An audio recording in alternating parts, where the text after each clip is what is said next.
Hi, Bo. I gotta tell Katie just to come up the other way because every time I try to go through StreamYard to Facebook to send her the thing, can't find her. So let me just tell her to come up the regular way. Right. Let me see here.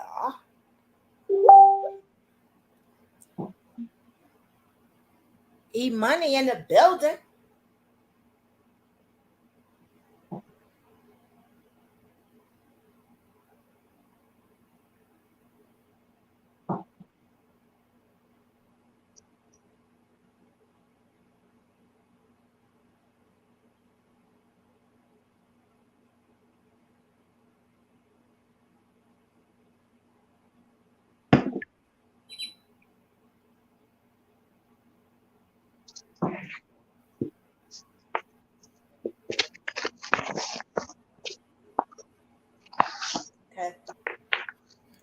Let me just fix this bed because you know the office is my bed. Oh my God. I want to get a little, uh, like a little stand or something here for my room to put my laptop so when I do my live, because I have it plumped up on pillows. Yeah. Hey, start with something, you know what I mean? Mm-hmm. Katie, I'm gonna send you the link down there so you could come up here. Because every time I try to send it the other way, it's weird. It doesn't do it. I should have sent the link in the forgot to do that. Hold on, y'all. Bear with me, y'all. Bear with me. I'm gonna send the link in the comment section. You come on up. This is just for Katie and Denise today, guys. No one knows. Please come up. Thanks.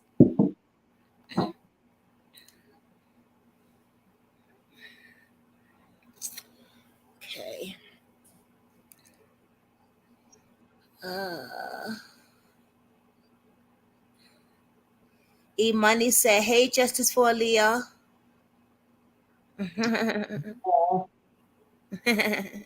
Did you get a chance to listen to that voice clip I sent you?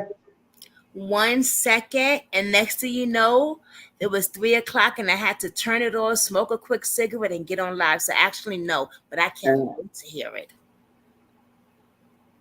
because I just finished my therapy session.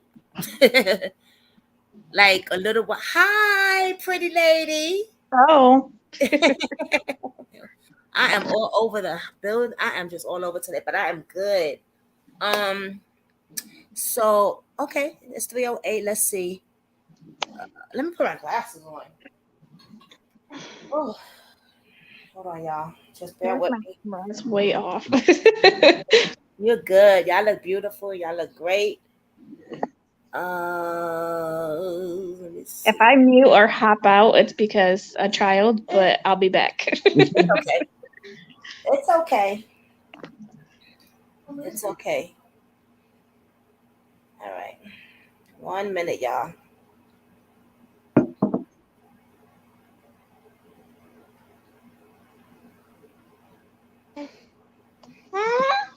Hi.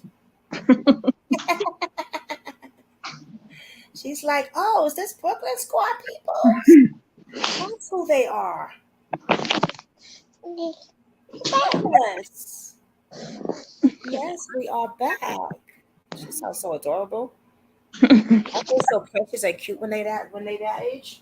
All right, we just gonna start. We got 3 people. Y'all wanna wait till see a few more people come in? It's up to you guys, you ladies. Don't matter to me. Yeah, I was gonna say it doesn't make a difference to me. Okay. Hey everybody, welcome to Brooklyn Squad. It's your girl Jay, and I'm back at it again with another video. So, hey Wipe Down TV. So if you new, try not to be judgmental. Just take in, open your heart up, and buckle in. But if you've been here for a while, you already know what your girl got. You've been here with me for a minute. You already know what it is. But today is kind of different. First of all, I just want to say I want to thank everybody for who's been joining and giving support to Miss Denise. Every time she come live and even off live, a lot of people ask about you, Denise. So, yeah, they do. They be like, "Are you gonna do part 2 of Aliyah?" You know, like, what about that monster Courtney girl? And like, they be going like, they got love for you. You know, they really do. They got a lot of love for you. So I really appreciate that, and I know she appreciated too. And today we have a new Brooklyn Squad member, and her name is Miss Kate. Can I Kate? Either way. Okay, so we have Miss Kate, and she has been working on this for almost a year. I want to say about 6-7 months, probably more, right? Yes. 6 months. Yeah, for a while now, and she knows a lot. Very intelligent, very, very, very smart young lady, and she's also helping me with Jelani. And as you see, she's new with the Jelani, but as soon as I gave it to her, she just went in and started putting stuff. I mean, Wow. So I'm very, very grateful for that. Thank you so much. You're I welcome. really appreciate the help. Denise is on here. We all know that Aliyah's year anniversary of her death just went by. We send our condolences. We are so sorry. Aliyah also has a birthday coming up. So I'm going to let Denise and um, Miss Katie take over. And I'm going to just sit back. You girls go ahead. Whoever wants to go first, we'll start. Denise can go ahead. Yeah, because, all right. I'll Don't tell mind the me. I've been up story. since 2 in the morning, y'all. So I'm like, woohoo. All right. Go ahead, Denise. I'll tell the story very quick so people knows. On July 19th of 2020, my daughter was found hung in Houston. The police didn't ask any questions. They automatically ruled it a suicide. I was not informed until the 23rd, and how I was informed is I woke up to a text message from my daughter's abusive ex-girlfriend that read, "They told me your daughter has died." So I ran upstairs, gave my husband the phone, told him what was going on. He called the police.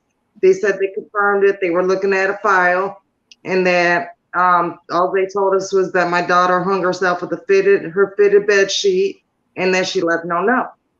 And then the coroner called and said that my daughter came out of her apartment with some Nike slide-on shoes in a backpack, set those on the stairs. She walked upstairs barefooted, and she hung herself with a piece of her bed sheet. My problem with that is there was no cut sheet in my daughter's apartment. Her apartment was locked. There was no dirt on her feet. The contents of my daughter's backpack was a pack of cigarettes, a cell phone, fully charged AirPods, identification and house keys, and 2 tubes of lipstick. And I have all this evidence that points to the ex-girlfriend as having harmed my daughter. My daughter tried to come home 3 days before they killed her. A month before she died, she tried to buy a gun. She was in fear for her life. I have statements from out my daughter's mouth saying that this ex-girlfriend was harassing her. She was scared of her. She feared for her life. My daughter's friends have made statements that they believe the ex killed my daughter and they knew about the abuse. And the ex-girlfriend is on this app called Stereo, and her username is Aliyah Killer. And my daughter is holding a cell phone. We found the picture I have. We see that she's holding a cell phone in her hand. So that's basically what had happened to my daughter. I mean, there's a lot of stuff. Katie, you can probably tell more. Yeah, there's a lot. A lot. So let me it's very odd. I mean, because Denise was not contacted by police. So why wasn't she contacted? That's the biggest red flag. And then her and I were going back and forth with the police department to get records. We couldn't get anything for the longest time. Nothing would pull up under her name. Oh, really? Yeah. They wouldn't return phone calls. It took them a month and a half before they called me back, which is weird. And I have all conversations from making phone calls recorded. I've called the fire department to see if they had reports, because they should have reports separate from the police department. They have nothing. So it's practically, they ruled her daughter's death as a suicide, and everything has vanished. Wow.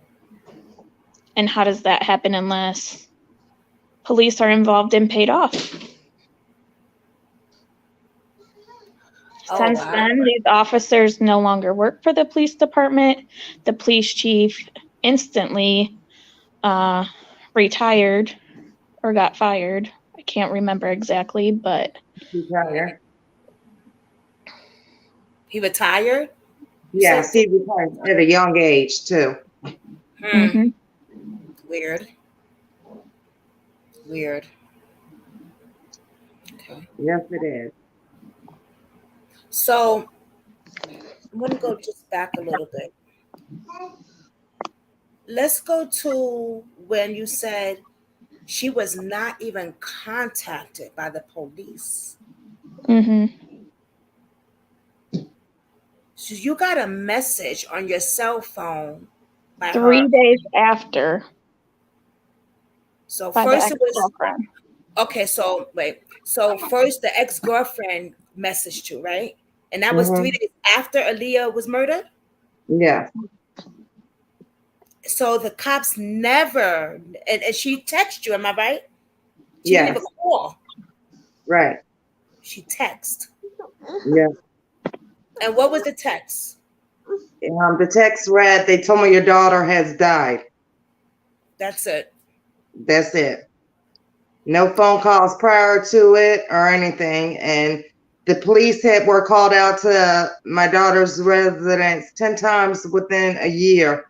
And most of those calls were because of the ex-girlfriend and abuse. So so she was very abusive. So once you get the text, did police ever contact you and say, not even to this day, not they have No, they didn't even contact where she currently lives to have that police department come to her and notify her. nothing. Nothing. The only So contact police my was question is, who told them not to contact her mother? Why wasn't she contacted? Did they Mm, play it off like she had no family? right. Or Because were they just really paid off by the individuals that did it, that they kept their mouth shut? right. And we want to get into that too. How did you get involved, Katie? I had a friend that was watching Denise's case about Aliyah, and she sent me a live, and I watched it. And it drew me in because I am a mother of 3 myself. Mm, And I put myself in Denise's shoes for a minute and was like, well, if that was my child, what would I do? right, So it hits home, it hits hard, and I wanted to help. right. That's a beautiful thing. It does hit hard. Um, so you started looking into well, you obviously you contacted me. So tell me how it started. You contacted her, and then Yes, I contacted Denise. Denise sent me over the autopsy report and police report, and I read through it probably about 50 times and dissected it from top to bottom because nothing from the police report matched up to the autopsy report. Stuff on the police report was blacked out. Why? I've seen that. Mhm. And there were certain details in the autopsy report given, but not everything. And also with the autopsy report, typically in situations like this or other cases, there's pictures attached to any injury, markings, anything like that. All that is in that autopsy report is drawings of where the markings were. Where are the pictures? Yeah. And they won't release them. Mm.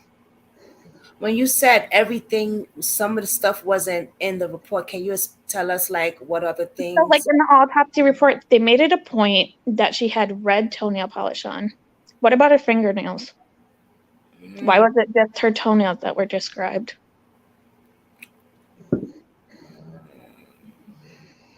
And I noticed on the police report where they gave this statement compared to the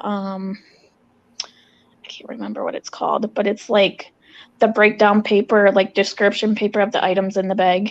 right. There were a few different things. And also, Denise didn't say this, but they claim that there was mail surrounding Aliyah on the ground, like where she was hanging from, with her address, but not people's name that she was associated with. What? Wait. This is my first time hearing this. So wait, they saying that there was mail, like mail from the So there mailbox. were her Nike slides in the book bag and items in the book bag. Right. And then they stated that there was mail for 2 other individuals, a male and a female, with Aliyah's address. Now, make this make sense. If Aliyah was going to do this to herself, why would she have mail out by her? And why would she have her identification on her? Wow. Very strange. Don't make sense at all. Nope. Because they're saying she committed suicide, right? Yep.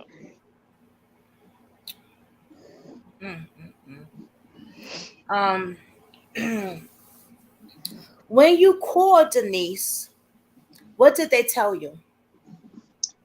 My husband got a hold of the police, and the police officer, we told him I got a text message saying my daughter was dead, and the police officer said, got her name, and then he said, I'm looking at a file. He confirmed it, and he said that she hung herself with her fitted bed sheet, and she left no note, and that was all he told us. That's it. That's it. He didn't say, can you come down and identify your daughter's body? Nope. They didn't even let her identify the body. So they did not let her identify her daughter's body. They didn't call her. Nope. And everyone she has contacted has been very rude and not helpful at all. I heard that. Yeah, we're going to get into that too. What was missing out of her book bag, her items? A pack of cigarettes. It's marked in the police report that was in her backpack, and that was evidence that was not in her backpack when they handed me the backpack. When I went to go get my daughter's evidence from the property room, her backpack, they just handed it to me. They didn't go through any of the contents that were in it. I didn't find out till like maybe a month or so later that the cigarettes were missing. And when I questioned the officer about the cigarettes missing, he replied he don't know what's so important about those cigarettes. And then he also replied that they marked those as separate evidence. And I'm just thinking that if they mark those as separate evidence, then why doesn't it state that on the police report that we marked these as separate evidence? Right. It doesn't say that. It says that was part of the contents in the backpack. Have you ever heard of a Sheila? Because someone keeps saying you need to contact Sheila. Definitely, yeah. We've done that. Right. That's what I knew that. I wanted y'all to tell done that. And she hasn't been much help, unfortunately. So Lenisa Marie, you hear that? They have contacted Sheila, and Sheila has not helped at all. Okay, she hasn't contacted Mac. She's gone in the wind. She hasn't helped. Boo for her. I mean, it's very sad and unfortunate, but it sucks. And I feel like a lot of cases are being ruled as suicide nowadays because police don't want to do the legwork and because of COVID. And they can use that as a crutch for anything. Right. Yep. Wow. Share Nation said, what's so important about the cigarettes? The fact he asked her that question is the problem. And what I replied to the officer, when he asked me that question, what was so important about the cigarettes, I said, they were hers, and I would like to put them on her memorial table. It's not like I wanted to smoke them. I want to put them on her memorial table. They're hers. I wanted to keep them, but I did not receive them. And then they tried to tell me a couple months later that they had the cigarettes. They marked them as separate evidence.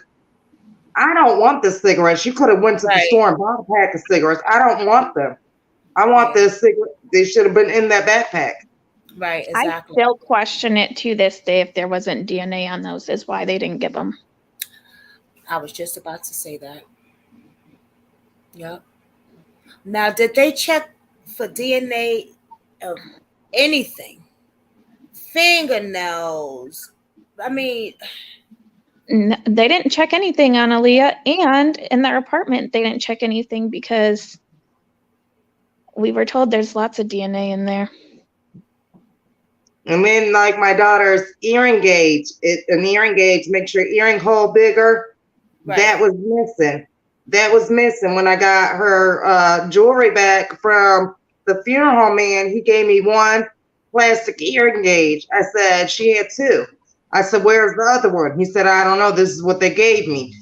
When I questioned them about it, the lieutenant of homicide told me that he thought, looking at a picture, which I doubt he was looking at, but he said he thought he seen it in the sheet, entangled in the sheet she used. To me, that didn't make sense because what, you took my daughter's body down and y'all didn't see anything drop out? You didn't check the evidence? Right. And it was a white plastic earring gauge. So if he says he's looking at a picture and thinks he sees it, it could have been a piece of lint because it was a black sheet. It could have, you know. Oh, it was a black sheet. Yeah. Who took the photo of her? Funny you should ask that. We're going to get into that. A supposed security guard, he said he walked around the corner and seen dangling feet. My daughter's feet were 3 feet off the ground, so I guess he was 2 feet tall. But he said he ran to call the police. And I got a problem with that because every security guard is like, no, we do not run. We always have our walkie-talkie or cell phone on us. But yeah, he had time to take a picture, but he ran. It don't make any sense. Well, not even that. When you contacted the apartment complex about security, what'd they tell you? That they didn't have it. I called the apartment complex, and to surprises, they have new management. They have new management. Right. They have new management now. And when I asked the young lady, all right, well, do you know if any security that they used to have there? She said they never had security. I said, not at all, walking around or no security? She said, no, not that I know of. She said, but now we do because we took over. Yeah, but in the police report, there's a security officer that goes by the name of Mohammed Abdallah, which they claimed is Asian, which doesn't make sense. Right. Mohammed Abdallah, an Asian man. And then I was also told by one of the residents out there, they never seen security. And explain to me how somebody has black hair and black eyes. I've never heard of anybody having black eyes. That is spooky. When I read that, I was like, oh no. I want to get into that too. Let's get into it now. There's a lot. Yeah. Which one of her friends has black hair and black? Does any of her friends fit that description? Well, there was, I don't want to say an ex-girlfriend. It was somebody that was acquainted with her that they used to set her up. That was a friend. That is a female. She has a masculine stud, and she has short black hair, and her eyes look black. And I can witness because I've seen it too. Okay. And yeah, it does. And then there's also a male figure that lived at the apartment complex that has the same resemblance as well. So it's between the two of them. I've seen that. And friends affiliated with the gang. Cheryl Nation said, I'm just catching up with this case. Is any friends affiliated with the gang? And if so, do you think police are afraid to indict people because of that? Okay. Do you want me to go on this or you want to go on it, Denise? You can go ahead. I just want to say one thing. I think the police are a gang themselves. I think they're involved in gangs themselves, but go ahead. Absolutely, because they get money from them. Right. This is most definitely a gang related. There is a lot of gang and drug activity in this. It goes very in depth. I'm not going to deny it. I went and bought cameras all around my house because I don't trust these people. They are very dangerous. They will kill again. They will. One of the main characters in this whole ordeal admitted on a TikTok video that he would kill somebody. Yep, I seen that. And just this is what I sent you, Jasmine. Just let me play this for you. I won't tell you who sent it. I'll tell you later who sent it, but just let me play this right quick. Okay, baby. This was sent to me today. I just did a Oh, wait, hold on. That's me. Okay, sorry. Hello. Oh, yeah.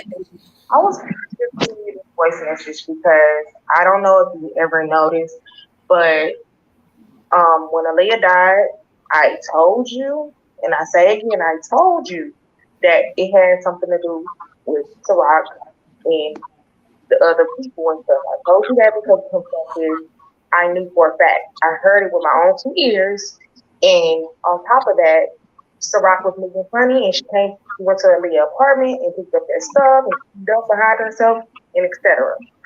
That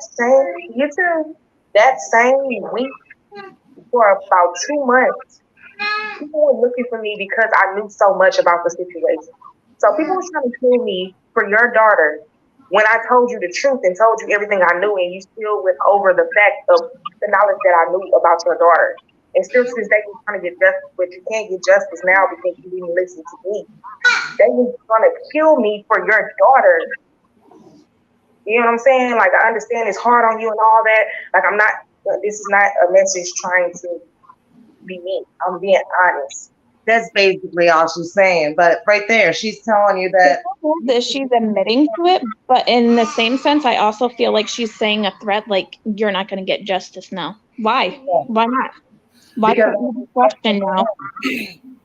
because I supposedly didn't listen to her. Well, I'm sorry, I was grieving. I got all this evidence against the ex-girlfriend. Yes, I know there was more people involved. Like she's saying the Ciroc. Yes, I know Ciroc was involved and other people were involved, but I'm going to go after who I got the evidence against. I don't know Ciroc cleaned up. I don't know who cleaned up, but the police have a witness that Courtney had broken into or had busted one of Aliyah's windows. And when I went back over there, the wet towels were gone. We're going to get into the wet towels too, but yes, and we witnessed the picture. That was Courtney, right? It wasn't. Her name, I won't tell you her name, but that wasn't Courtney, that wasn't Ciroc, that was one of Aliyah's friends. Yeah, that wasn't Courtney? Involved. Nope. No. That sounds just like it sounds similar to her, but yeah. You thought it was too when you heard it? At first, and then I kept listening and I was like, nope. But we did witness. I went through the pictures again this week, and what's pretty messed up is Courtney sent Denise pictures after this had happened of how ramshacked her apartment was, Aliyah's apartment. And Aliyah was a clean freak. Like in other pictures, you could just tell she was very organized, well-kept apartment. And a picture that I sent to Denise and Jazz was the brick that was thrown through the window and all crumbled up. Mm-hmm. Now, why would you send that to the mother whose daughter was killed? Exactly. I also know that right now. There goes my daughter. This is her closet. There is no clothes in this closet. There is nothing. She was not a nudist. Those are coats. There were 2 coats hanging up. Those are 2 coats. They're hanging up. But other than that, there's no clothes whatsoever in her closet. And next to this black coat is Aliyah's cell phone box. And you see how the lid is off of it? They were looking for that cell phone. Oh, so she has 2 cell phones? She had an Android and an iPhone. Yes. And they got the Android phone. They didn't get the Apple phone. They were Well, looking the for Apple it. iPhone was in her hand. Right. And that's another thing. Didn't she have a cell phone in her hand? Yep, the Apple iPhone was in her hand. But when I get evidence, it was in the backpack. Hold on. And this is the brick? Yes.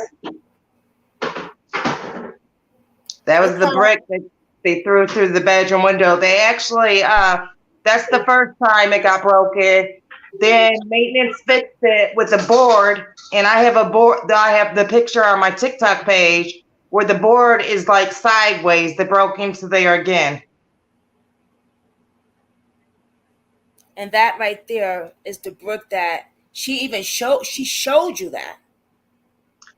I took the pictures of that. She didn't show it to me, but the pictures that she sent me was pictures of my daughter's room ransacked, and asked me what would I like, and I was appalled by that. She claimed she didn't go in there, and she about didn't go in there. This girl name is a bunch of names, y'all. So sorry. It's this girl named Blue that went in there. The apartment complex, they went to change my daughter's locks upon my request, and they caught Blue coming out of my daughter's apartment. They said that she wasn't carrying nothing, but I do not know. Like, why would she go in there if she wasn't going to get nothing? You know what I mean? Right. Right. Well, she said she went in there and took pictures. I don't know if it's the kind you take or if it was like a physical picture. And then all of a sudden it got changed to, I took some sticky notes. I took a comforter. She changed it up, but I got you saying all you took was pictures. But then you go back to, you took all this other stuff. Right. They're caught up in the lie. Who is OG Will, Miss Kate? OG Will is not his actual name. Oh, okay. It is Michael Dozier who goes by OG Will. He also goes by Good Green, and he goes by Green. And who is he? He is the guy that does the gang activity and drugs. He runs multiple trap houses in different apartment complexes.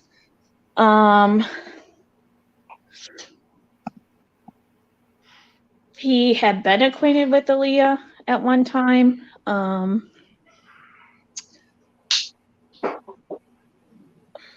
don't know how far in depth I want to go. I got a story I could tell about this OG Will, Michael Dozier. I got a message on Facebook. I guess it was in the hidden messages, and I just found out about the hidden messages like a couple months ago.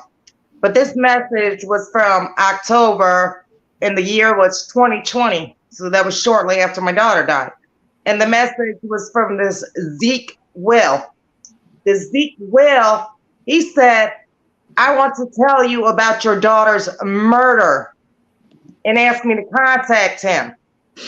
So what I did is I went on his page and seen that he hadn't been on there since March of 21. So I'm like, oh, I'm not going to be able to get a hold of him.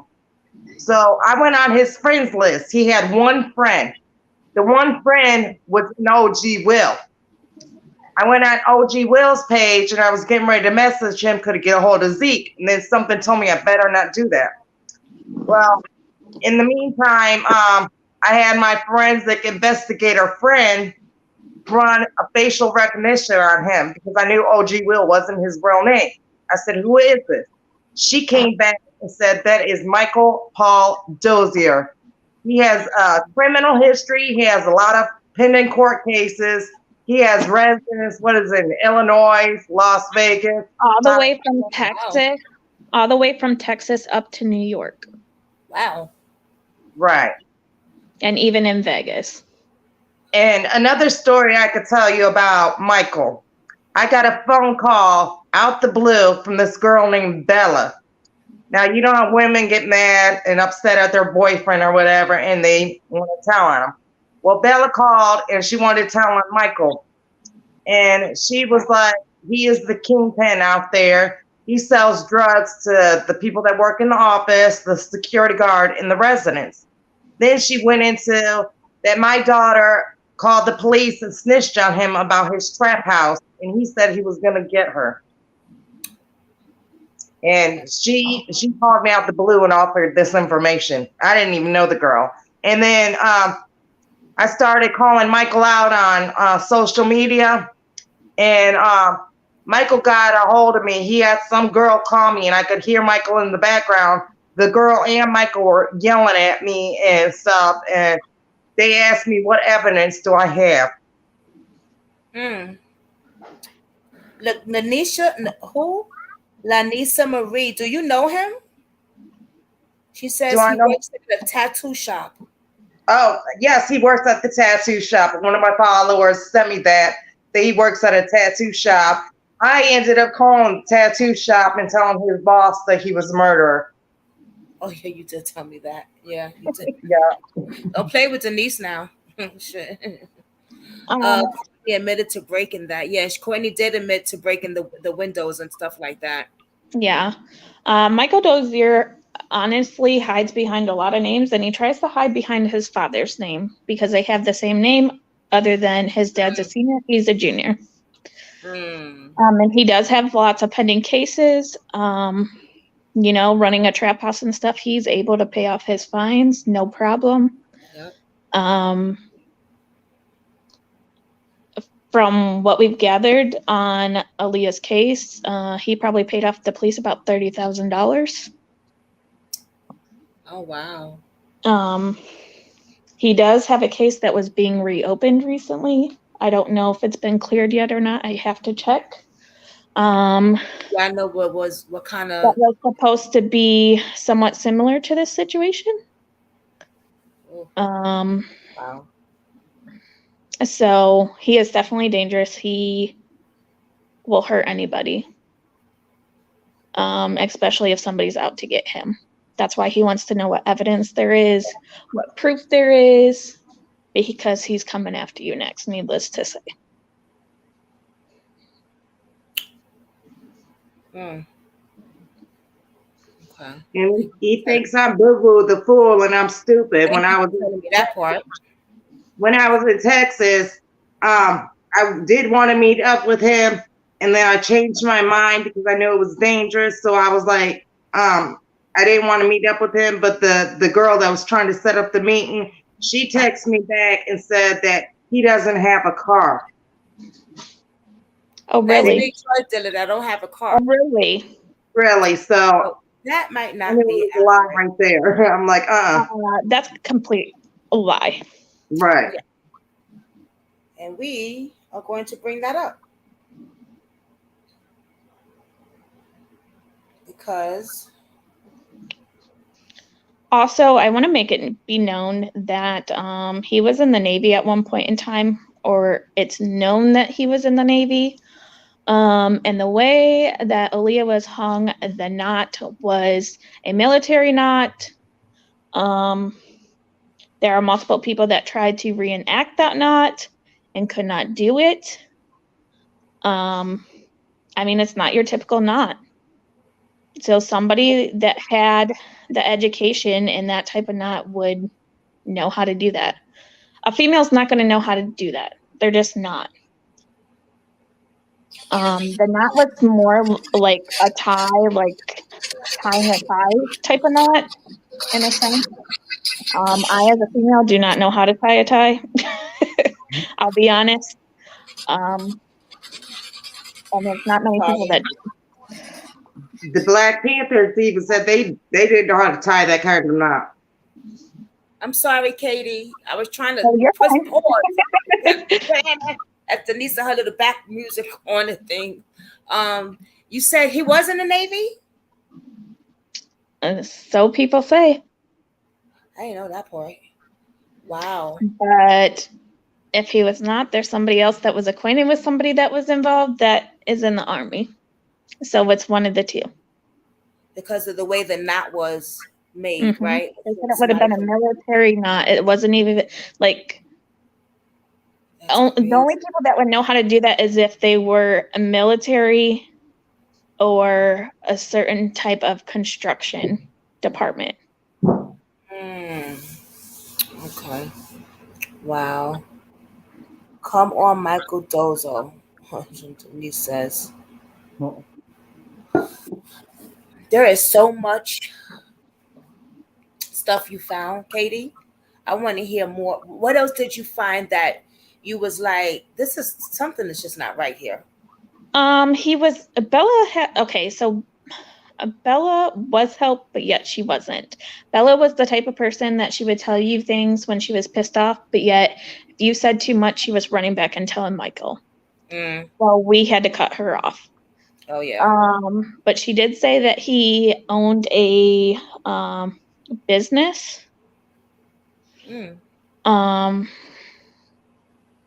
I want to say it was called like TPC something, but it was more so like there's images of the building in the Dropbox, but it looks like an abandoned building, really.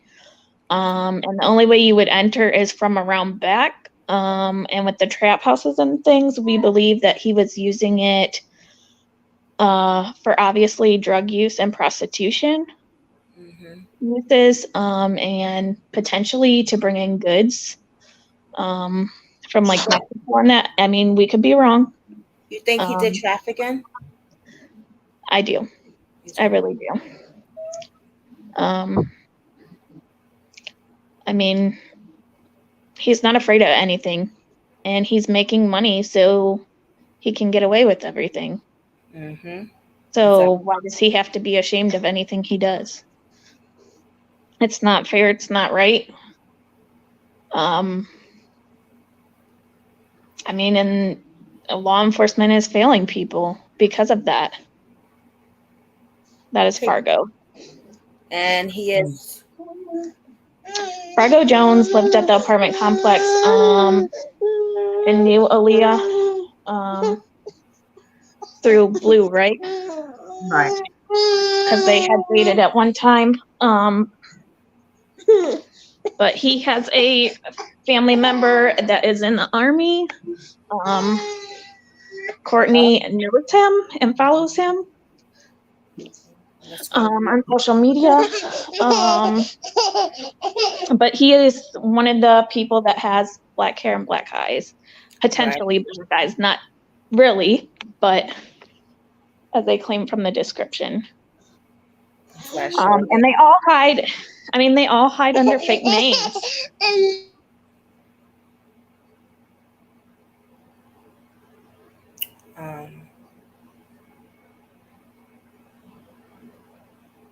I want to show them how. All right, tap your sign to see where your one-word horoscope. Hold on, y'all. Hold on, y'all.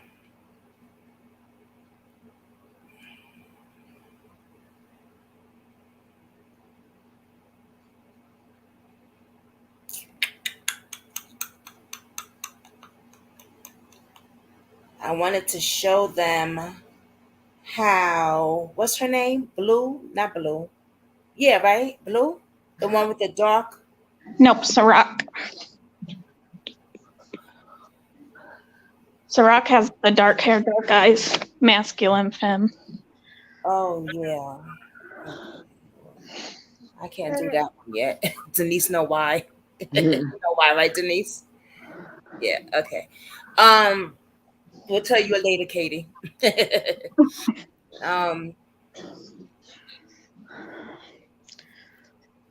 Blue.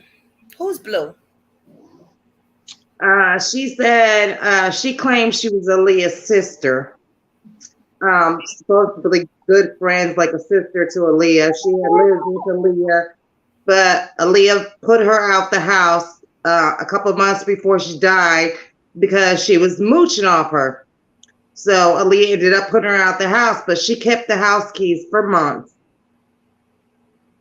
So she had Aliyah's house keys. And she had just got put out by Aliyah right before Aliyah was murdered. Wow. Yeah. Oh, wow. Okay. Now this is someone. Now I want to go back to Courtney because Courtney says that was the love of her life. She loved Aliyah. She was there for Aliyah. She also said in an interview by some guy, and I can't remember his name, but if y'all remember the name, that'd be awesome. That I think she, his name was Shay. huh? I think that was Shay, the interviewer. Okay, it was a guy, right? Right. It was a guy, yeah.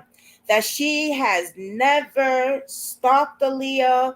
She's never ran after Aliyah. Aliyah has always came for her. Anytime they broke up, Aliyah was running to her. Well, I have a picture that might says differently. If you are sitting in a vehicle and you are taking pictures of your girlfriend's social life and your girlfriend does not know that you are in the vehicle stalking her, that's a problem. And that kind of backsizes what she says when she says that she wasn't the stalker. Oh, but okay. See, I wanted to show I think I did show the video part one, but this is just a picture right here. I did show y'all a video actually of her in her car snapping this. And who is this with her? This is Aliyah and who? Blue. That's Blue. That's Aliyah and Blue. And in that picture, Aliyah has her Nike slides on, but she has socks on. Right. Can you talk about that? Look at the Nike socks, y'all.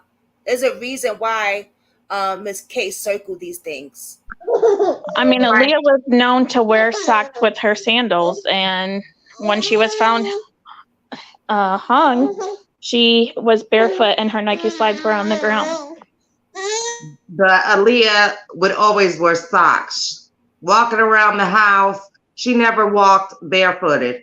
And those Nike slides had little bubbles like at the bottom, like little grips, bubble grips. And there's no way she would have even put those on without no socks. I mean, I wouldn't even put them on without socks. Right. I mean, she constantly wore socks. When I tried to tell the police, she always wore socks. Why is she barefooted now? Right. They didn't want to hear anything you had to say. How long did they take to call you back, Miss Katie? It took them like a month and a half. And what did they tell you? Nothing. Other than give me other phone numbers in the runaround. They literally sent me to a transport place. A what? Like a transport place, like where they take an inmate to a different place and transport them.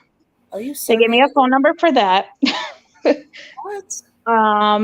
They gave me a different number for reports. I tried to file them online to get them, and over the phone, nothing. I've called the coroner's office. They give you the runaround. I even asked for the doctor that did the autopsy to call me. Nothing. Contacted the governor. Nothing. The DA's office did call me. Unfortunately, I had to turn it down because at that time, Denise and I had a falling out because of a different individual. I still feel really bad about that because I feel like things could have been accomplished by now. So I'm going to try and reach back out and see if I can get anywhere with that. Because you got to start going over police officers' heads when they're not going to help. Yep, I definitely agree with that. But Denise, you do have some news. You want to share that? Yes, I did get a private investigator to look into things for me. So that hasn't been that long that I've had him. So, but yeah, he feels that the case needs to be reopened and that my daughter was murdered. So that's good news that he feels that way. So, and I also sent him the voice clipping I just played for y'all about the girl with like they were gonna kill her. Right. And he told me to reach out to the police. And I'm like, wait a minute, reach out to the police. I did though. I said, okay. And all I get told by the police is, oh, I'll put it in your file. We need some physical evidence. Well, So they don't care about anything. And what physical evidence do you want? It's been 2 years. Y'all didn't even look for nothing physical. right. Homicide didn't even make the scene. I mean, you asked No, and they told them to remove the body. Why are they telling people to remove the body before homicide even gets there? We was Let talking about alone, that earlier. Yup. they told homicide not to even show up. Why? I Why? seen that on the report too. They kept mentioning homicide, but I'm like, they wasn't even there. And it still blows my mind, and I don't believe it one bit that nobody seen any of this. Not even the upstairs neighbor. But if you're going to come to a scene as an officer, firefighter, anything, you're going to end up putting up lights because it's a crime scene to take pictures, right? How did that guy not see that light shining in his living room? I knocked on his door when I went there, and I heard somebody in there, but nobody would come to the door. And he had to have seen something because where they said she was found hanging was directly in front of his living room window. So he saw something. He knows something. And somebody had to see them take all my daughter's possessions, her box spring, all that stuff out of her house, because you're moving all that stuff out of my daughter's house, but nobody sees nothing. And her box spring was missing, right? Yeah. And somebody has that box spring that looks identical to it. Exactly. Yeah. To get that out of there real quick. And the reason why they took it is because they took all her bedding because the DNA, the box spring was in plastic. They were scared DNA was on it, so they got it up out of there. You said something earlier that I didn't know, and I was like, holy crap. I think it was you was just on a podcast. So I wish I knew how to, maybe I could put the link in there or something. But I noticed that you said you had went on live and you talked about the wet towels, and the next thing you know, they were gone. Yeah. When I got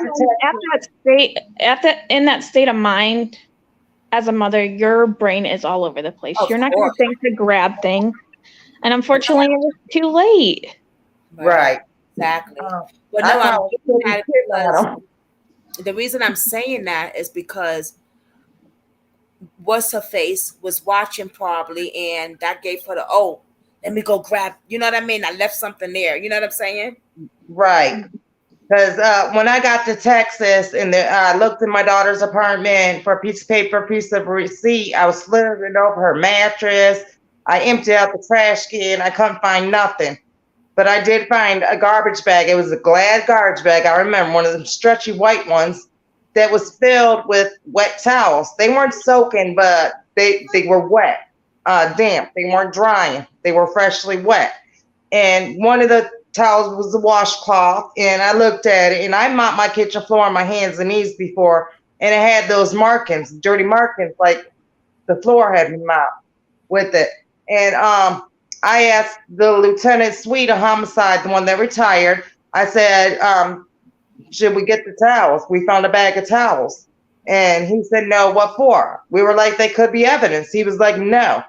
I didn't grab them. I mentioned something about them on a live, and 2 days later, this lieutenant called me and told me they had a witness that Courtney had broke out my daughter's window. He didn't say she broke in. He said she was just witness breaking the window. I went back over to my daughter's apartment that day to see if the wet towels were still there because I was curious. The wet towels were gone along with all her bras and panties.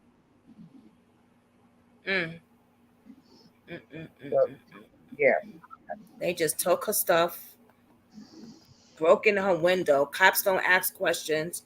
No fingerprint, no DNA, no fingerprints, nothing. Didn't allow you to see your daughter's body. I'm going to backtrack to Courtney for a second. Yeah. Since I muted myself. There was a gentleman that did an interview with Courtney, just asking her certain questions about Aliyah and what had happened. And Courtney is very guilty. In that interview, it's like, I think it's like 15 minutes long. The whole time in that interview, she is saying, well, what if this? What if that? What? Maybe this happened. But if you pay close attention and listen to it multiple times, she is clearly admitting exactly what happened to Aliyah. But yet Courtney, yet she's trying to deny it. I seen one. I heard one interview she did. Did she do another one? Nope, that interview, if you listen to it very closely. I have to listen back. Mm-hmm.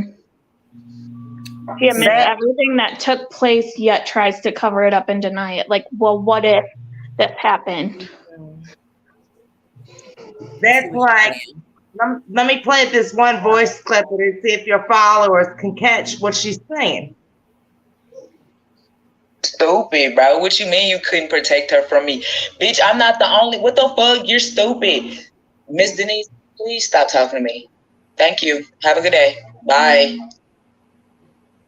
See, did your followers catch what she said on that? Play that again. I think I know which one you, but I don't. Oops, hold on. Stupid, bro. What you mean you couldn't protect her from me? Bitch, I'm not the only. What the fuck? You're stupid. Miss Denise, please stop talking to me. Thank you. Have a good day. Bye. I'm Just not catch the it. only one. Mm-hmm. Yep. I'm not the only one. First of all, She always tries to cover everything up. about Aliyah. You didn't know a damn thing about your daughter, bro. You only know of what she did, of what's of her, of what people done told you. Other than that, you didn't know a motherfucking thing about that girl, bro. I knew that girl like the back of my hand. If her life was the motherfucking I play some voice clips for y'all so you can get to know Courtney for a second and see what type of person she is. Just hold on. This one's about to stop, so I don't know how to start it. Because I was the best thing that happened to your daughter, dog. So not only did she say, I didn't only kill her, there was other people involved. Exactly. Because she wasn't the only one. And I know she wasn't the only one. But you can be a mother to the kids that you And have she just, right now. she does things. She's tormented me since day one. Since she's texted me and told me my daughter had died. That was the first time she's tormented me because she could have called because you had my number. You text me. Then, okay, her name is Courtney Brown. She also goes by the name Chris Brown. She also goes by the name of Court Breezy. Now, there was somebody when this first happened on Facebook, one of the things she's done to torment me, she made up a silhouette face and she used the name Court Breezy. And she put,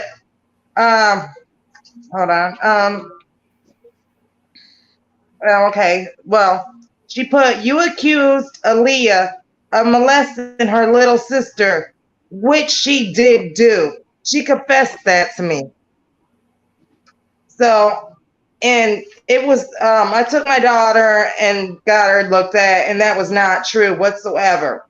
Then another one, she had posted corporate with the silhouette face. She said, she's gone, deader than a doornail. I seen that. And she just,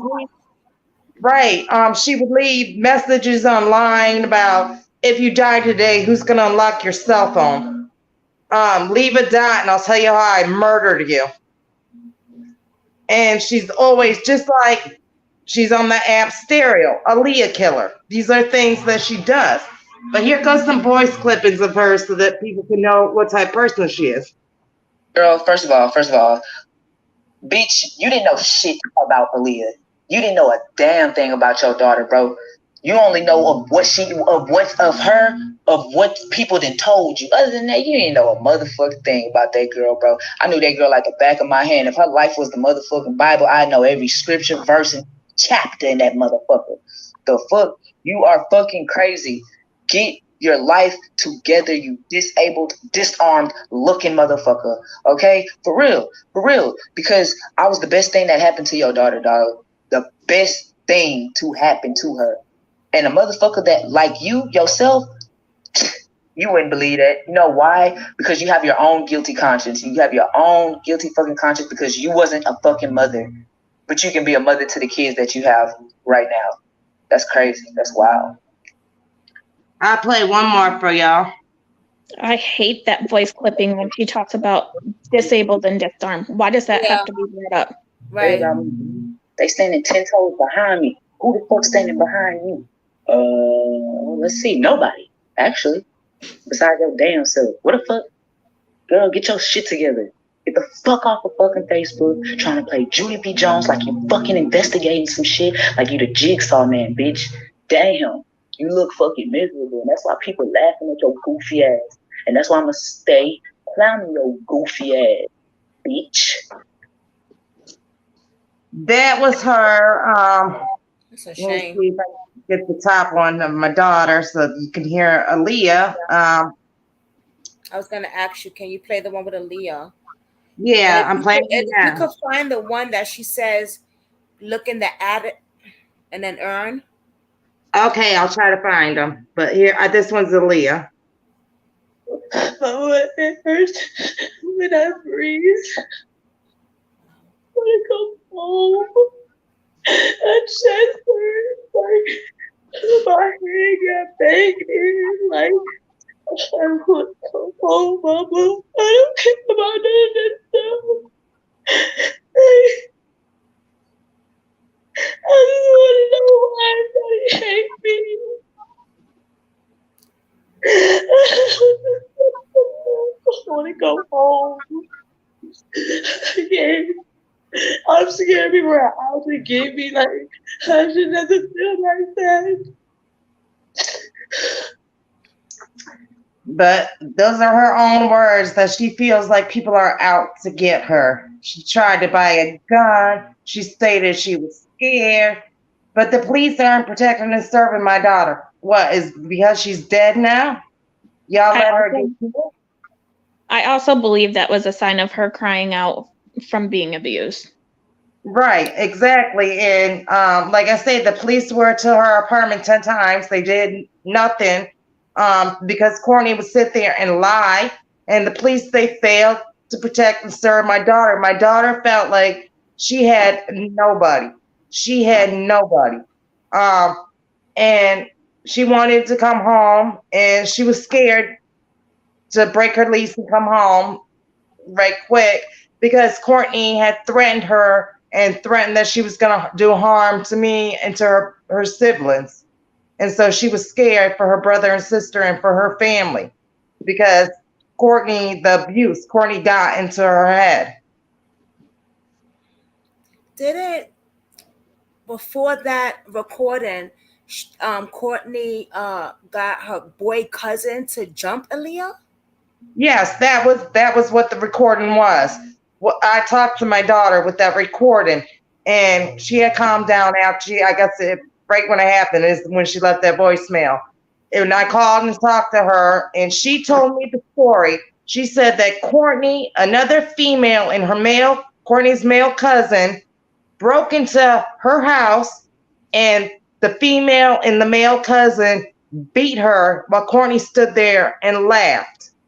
And then we got Courtney on Instagram talking about beat a bitch up. Bitch, you thought I was going to go to jail. Joke's on you. I saw that. Because Courtney lied. Courtney would always lie.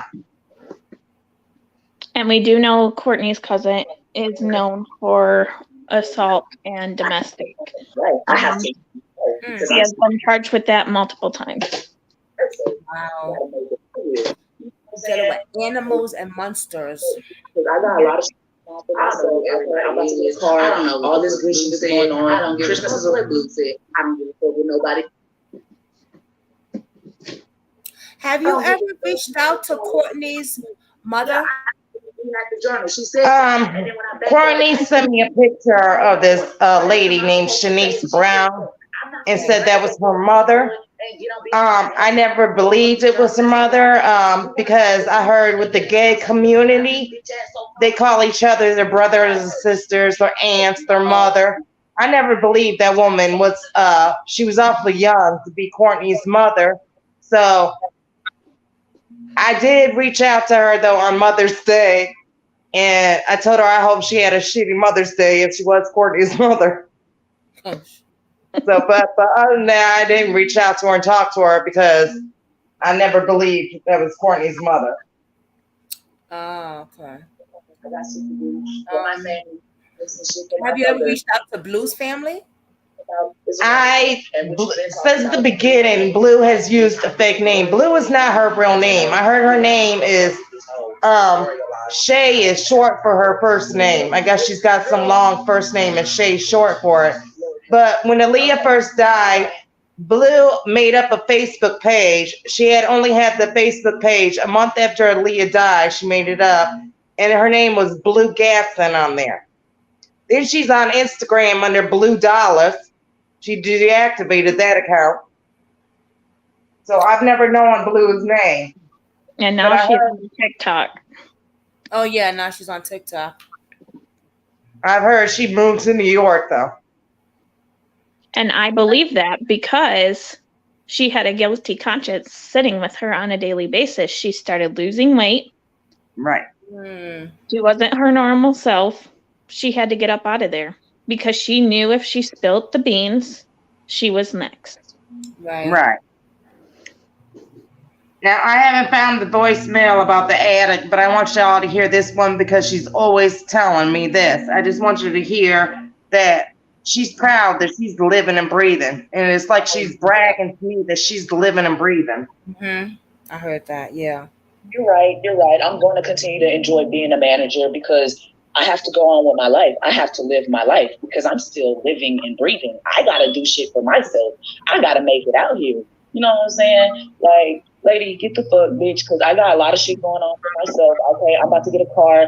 All this good shit is going on. Christmas is around the corner. I got shit to do for my family, buy gifts and shit for my mother and all this. So what you talking about is irrelevant. And what you've been talking about been irrelevant. Like, bitch, I've been ignoring you. But today, you got me fucked up with this whole memorialized because I don't even have the time for that. Who the fuck? What?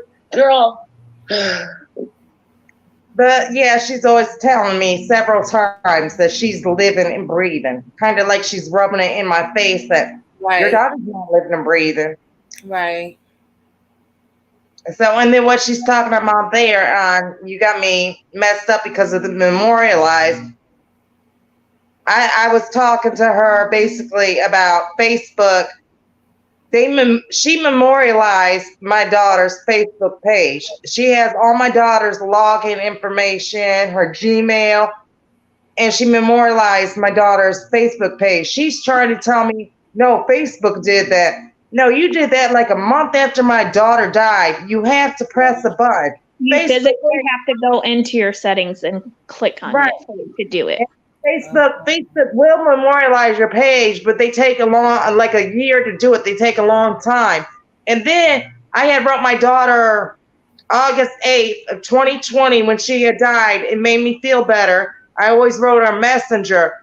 Why did my daughter look at it? Oh. Yeah, her little bubbles right there where she looked at it. But she was gone. Wow. Yeah, so Courtney looked at it. Yeah, definitely. Oh, wow. Justice for Aliyah, they're saying. They put your YouTube channel there. Please subscribe to Miss Denise's channel, everybody. Said that. Girl, wasn't nobody harassing Aliyah. Because of me, bitch. He wasn't even worried about me at that motherfucking me time. I think that's the one. Well, no, you ain't get worried from shit. Shut the fuck up. You sound stupid. I don't give a fuck. You think I'm sitting here listening to y'all the fuck you saying in your damn recording? Hell no. Because why? You sound retarded. I'm trying to find the one where she said my daughter's in an attic. Except the fact that your daughter committed suicide. Okay, that's it. And blame out all the people that was to her that wanted nothing but the best for your daughter. Girl, shit your ass down, because if you really cared and loved Aliyah, you would have been there for her back then instead of being right now trying to be here for her right now. The fact that she's fucking dead and gone, and ain't that damn okay, I found it. Open up that I found definitely the one. When I heard that, I was like, there's a bunch of them, but here goes this one that she's saying my daughter, I feel she's saying she was in the attic. Girl, wasn't nobody harassing Aliyah. She wasn't trying to buy no gun because of me, bitch. She wasn't even worried about me at that motherfucking me time. The fuck? Well, no, you didn't get word from shit. Shut the fuck up. You sound stupid. I don't give a fuck. You think I'm sitting here listening fully all the fuck you saying in your damn recordings? Hell no. Because for why? You sound retarded. And you're going to continue to sound retarded, dumb as fuck. You can't accept the fact that your daughter committed suicide and you want to sit here and pinpoint and blame out all the people or the closest people that was to her that wanted nothing but the best for your daughter. Girl, shit your ass down, because if you really cared and loved Aliyah, you would have been there for her back then instead of being right now trying to be here for her right now. The fact that she's fucking dead and gone and in that damn in that damn urn. How about you open up that urn where her ashes is in and fucking look and take a look and see who really fucking killed her? Bitch, she did. I don't give a fuck what you talking about. Stop talking to me, ho. Blocked. Okay, that's disrespect to Denise, but let alone if you were in love with Aliyah like you said you were, that's disrespect to her as well. big time. Oh, you didn't hear the half of it, Katie. I don't know if you heard all these ones, but I have a voice clipping where she told me that my daughter, she called my daughter a bitch. She said that bitch was crazy. She said, I'm going to get somebody better looking than her. I got a voice clipping where she says, Aliyah's dead. Aliyah's dead. I heard that. But she was in love with Aliyah's life. Huh? She makes me sick. Right. She is so nasty and rude. Mm-hmm. That she is. Okay, she's gonna get her piece in part. It's coming. Oh yeah. Oh yeah. Lisa said Courtney Byrne. That's right, Anise. But I didn't know it wasn't just Courtney, but that's who I got all the evidence against, so that's what I'm going to go for.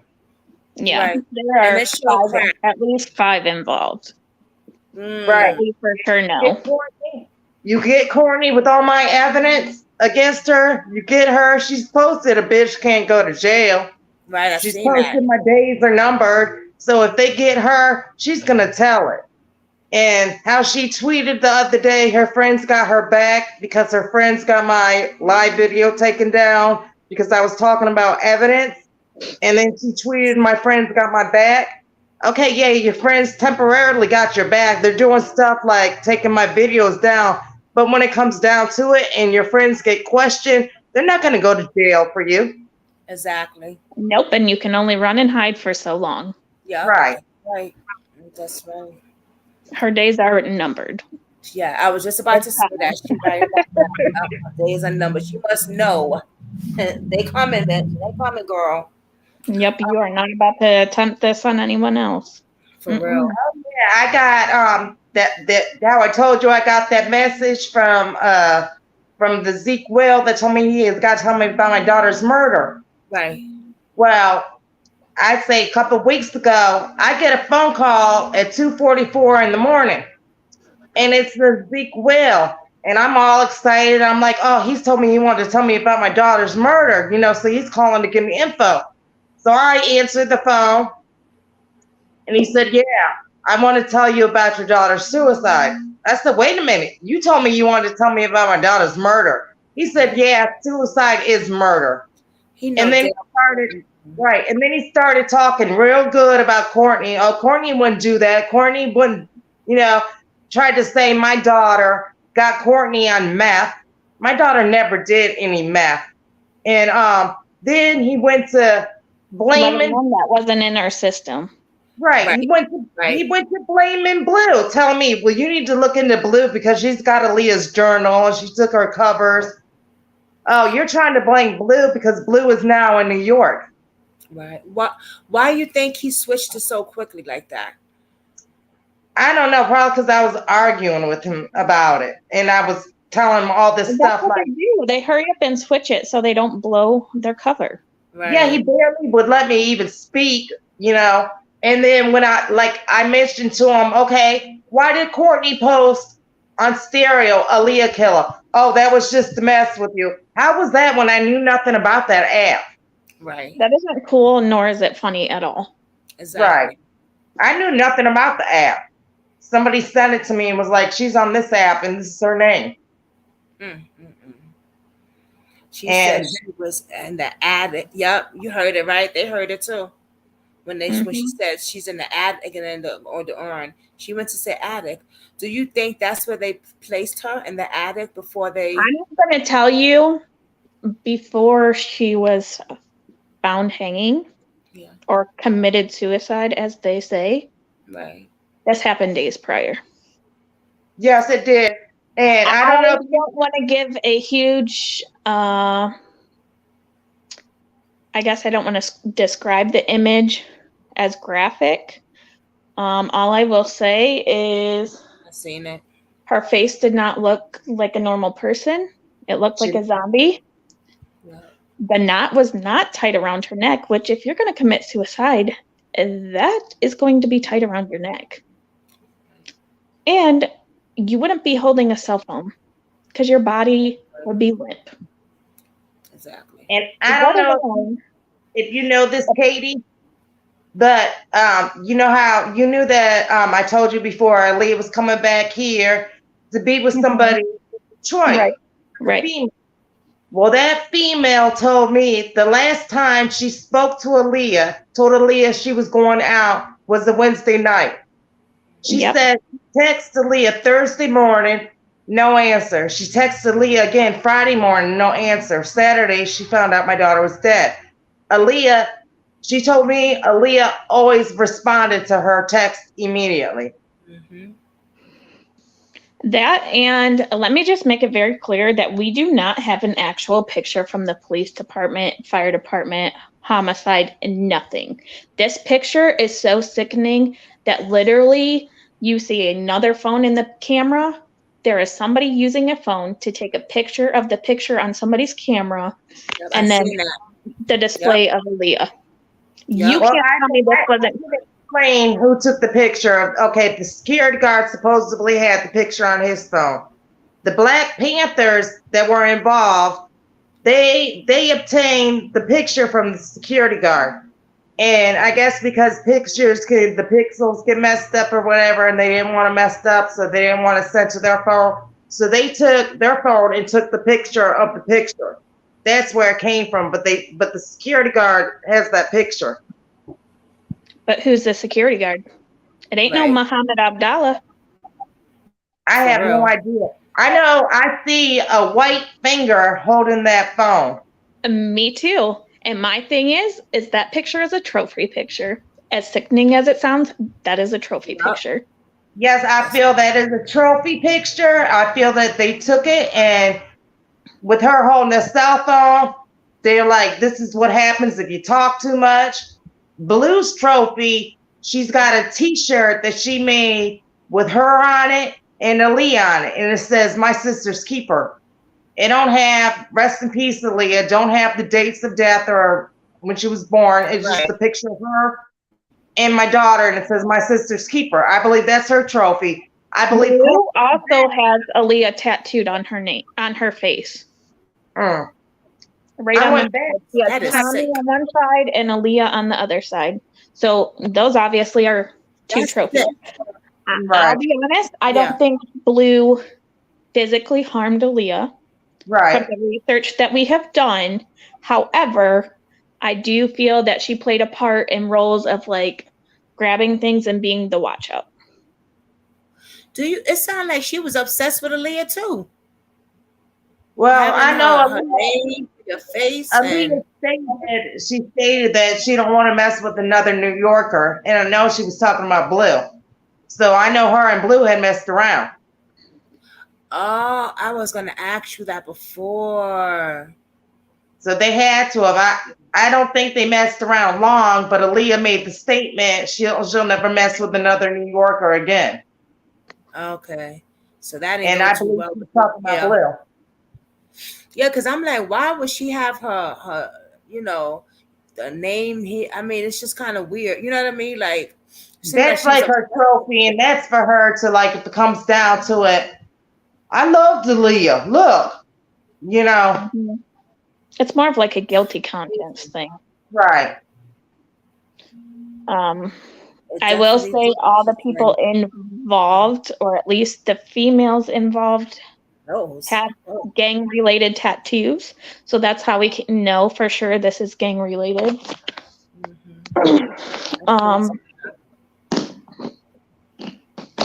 The case is sickening. It's very in-depth. I don't know if people have certain questions about it, or if they want to know certain things. But Denise and I can answer from what we know. Do anybody have any questions? Let's see what the comments are saying. Lots of guilty people around here. Sean Nation said lots of guilty people. Yes, it could be Netflix movie. Okay. So somebody commented about her face being swollen. Her face was not swollen. Her cheeks were sunken in and she looked like a zombie. Literally. Like her body was decomposing for days. And if you can Google on the internet homicide and suicide ligature marks. I sent you the picture. People probably were dead like in an hour. They got their collar. They look like themselves. My daughter is ghostly white. Oh, you said yes. I know what you're talking about. You did send me that. Yes, I'm gonna. Oh boy, I was like, whose picture was that? Yeah. Like I got them off Google. And then Candace, the one you know, she was also reading the autopsy and stuff and looking at my daughter's picture. And even my doctor, I have a family doctor, without me saying anything, and I showed her the picture. I asked her, did she see the cell phone? She said yes. I blew it up. I said, do you see this coloration on my daughter's arm? She said yes. And without me saying anything, she asked me, she said, was she dead before they hung her? I was like, yeah, that's what I think. She said, because the pooling of blood is in her head. You said that before. Yeah. Yeah. I mean, it makes no sense. Oh my God. God. She was loose around her neck and her head was positioned, and the markings on the autopsy report do not match up to the markings that would have been there. Let me tell you, see, this corner pissed me off. Let me tell you one thing she told me when I told her the pooling of blood was in my daughter's head and back. She said, oh, well, that probably happened when we took her body down and laid her down. Yeah, that's what she told me. That's the pooling of blood went there then. They be covering up so much for these NYPD. That right there just makes so much guilty conscience on their plate. Yeah, so much covering up. Lakeisha says, didn't she have a certain type of drug in her system? Just remembering something stated with a B. She had she had low amounts of benzos, liquefied cocaine, and marijuana, and very little alcohol. Okay. But we have noticed because I couldn't think of the name of B one, but the benzos, Ciroc has been in trouble with the police for that drug. Yep, those are like Xanax and Percocets and things like that. Yeah. Prescription drug. Okay. And she has been busted with those items multiple times. She said, would that have changed how she looked? No. No. I've seen. They were way too little of amounts. Before they hung her. That's what that for a while. For a few days at least. The thing is there were very little amounts. So pretty much to me, from what I've gathered from everything and the work that I've done, is with it being as little amounts as it was, is Aliyah was not a drug addict. And it practically put her like they drugged her, it was like a cloudy, like if you have cloudy vision, that's kind of how she was. And that's how they took her out. I mean, they obviously did other things to her, but they got her to where she didn't really know what was going on. Right. And I remember when I was trying to be friendly with Courtney to get information, excuse me, I remember specifically Courtney said that, and I didn't really ask no questions because, I'm like grieving or whatever. But anyways, Courtney told me that there was in Aliyah's apartment on the counter was a piece of paper with some powder residue on it, and she got rid of it because she didn't want me to know about it. But it was like, okay, you was in Aliyah's apartment then. And I don't know, it's just strange. She keep putting her foot in her mouth. Let her keep talking. Yeah. Oh, that's why she's blocked me, because she knows she's put her foot in her mouth and she don't want to tell no more. She blocked me when I sent her the picture of Aliyah hanging, and I said, this is what you do to the love of your life, and she just blocked me. They're saying, rotten hell, we know you did it, Courtney. Y'all have any questions? Courtney Byrne. Yeah, it was so messy. We all know that it was Courtney. We all got common sense with the police, not the police. Do you want to, Denise, explain? Oops, sorry. No, go ahead. Do you want to explain yesterday the phone call you got from the coroner's office? Oh, since they were supposed to have a meeting upon Aliyah? Yeah, exactly. But I remember months ago that she told me they have a meeting once a week. So I finally called her yesterday it was like before 3, like, what's going on? Do you got any news? You were supposed to be reviewing my daughter's case. She said, oh, your lucky day.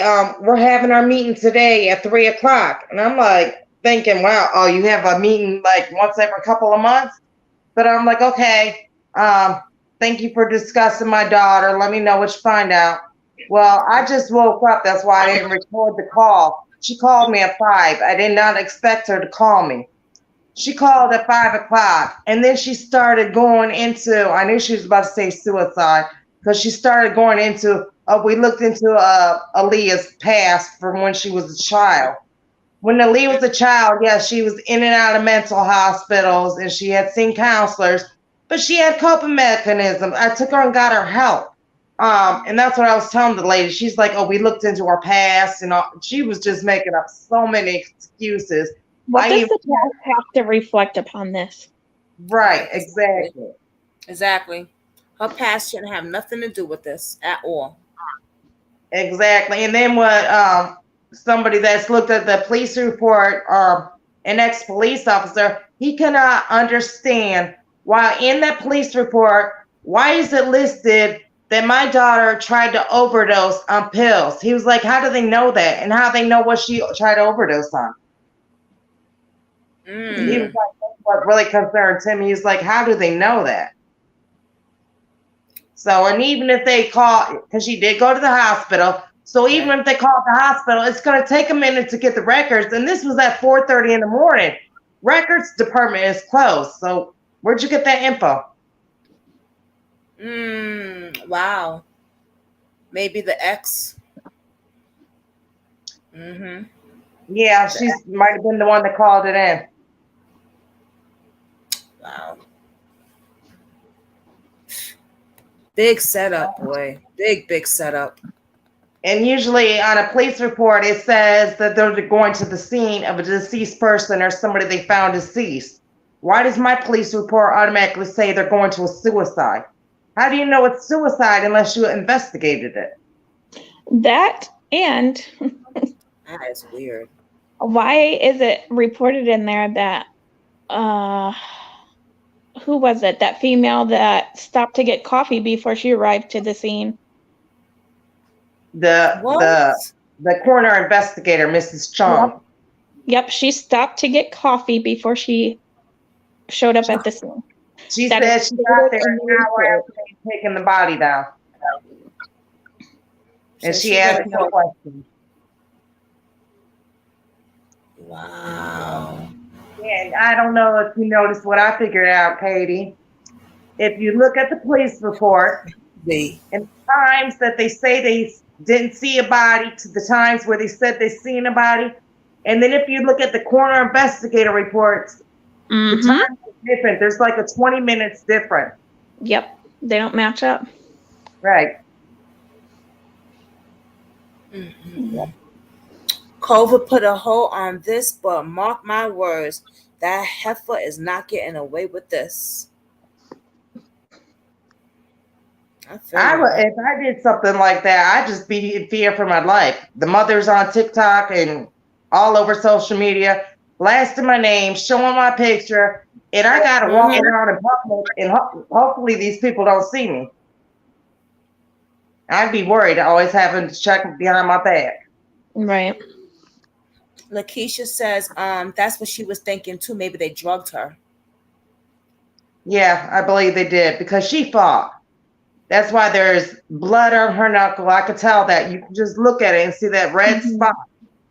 What is that red spot? It looks like blood. And then if you blow the picture up, you see her arm discolored. And my daughter was a fighter. I knew she would have fought. Talking about the blood, I want to talk about the pictures that we was looking at. It's Katie and Denise when we was like, that looked like blood, you know? Mm-hmm. Now this is a picture of Courtney, right? Stunting, of course. But when I looked, I just want to show a picture of blue real quick. Now that I found it. That's her. All right. That's her and Aliyah. Blue, her sister.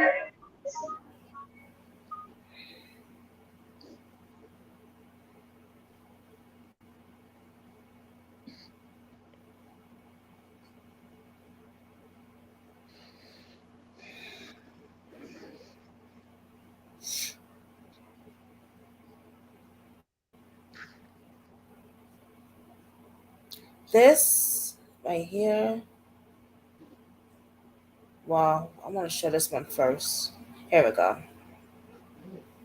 So if I blow it up, then maybe. Let me see. You can see it clearly. You gotta move it down a little. Oh, right here? You can't really see it. Oh, now? Yeah, you can see if you look back at the back. She's trying to show you a towel that looks bloody. Oh yeah. If you That explain towel it. in the back messed my head up. I was like, that looked like blood. What Do do you you have- think? What do you think about that? Do you Yes, think it looked it like does. blood? Do you have the picture? I was trying to pull it up because I know if you show it, they should be able to see it. The picture that Aliyah's holding the cell phone, they might not be able to see the cell phone, but you can see that red spot on her knuckle just without even blowing it up. Oh yeah. It doesn't show her full body. Right, it just shows her hands in that phone.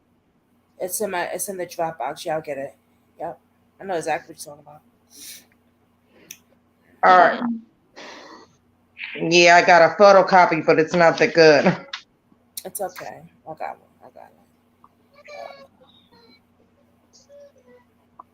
Okay, let's see here. Gotta take my glasses off.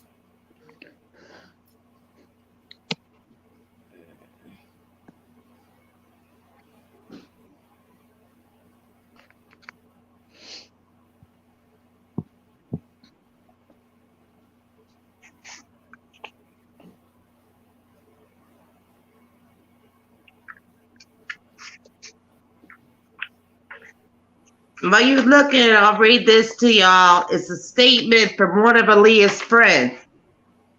She wrote me. She says, what I can remember from Aliyah is that we were at a shelter and me and her got very close together. I was dealing with a rape and a pregnancy at the time. That's how I met Aliyah. She came to the shelter and was a very happy girl, always with a smile and a very kind voice. Everyone loved her. I remember that I wouldn't talk to anybody, but she was the one that took me out of that state of mind and started focusing on what happened to me. I remember writing in the notebook my feelings. I remember she got a new notebook and she said, "This is for you and me, and this is our diary." We would write each other very private things in that notebook. She confessed to me that she was running away from a toxic relationship and that she was scared of her ex-girlfriend. She told me that she was abused by her many times. I remember very clearly Aliyah said her name was Courtney something. I remember she said if the girl finds out where she was at, she was going to kill her. I remember Aliyah was so afraid that she left the shelter, and I never understood why she couldn't stay there. She kept saying, "No, I can't stay. No, I can't stay." And I remember she was with the other stud female. She was chunky with dreadlocks. I remember going to Kroger's and I saw Aliyah with her, and I told Aliyah, "Come back, please." And she kept saying, "No, I can't, twin. I need to work for this girl." The girl had a gun, and she got mad because I told Aliyah that the shelter could help her. And then the girl pointed the gun at my head saying, "Stay out of my way, bitch. Don't come near Aliyah again." I remember telling Aliyah, "Please come back." Later on, I found out that the girl was her pimp. One day, I remember going to Starbucks near the Cove, and I saw Aliyah. She said, "Twin, I miss you. How you been?" I told her, "Aliyah, why you let her do that to you?" And then she said, "You don't understand."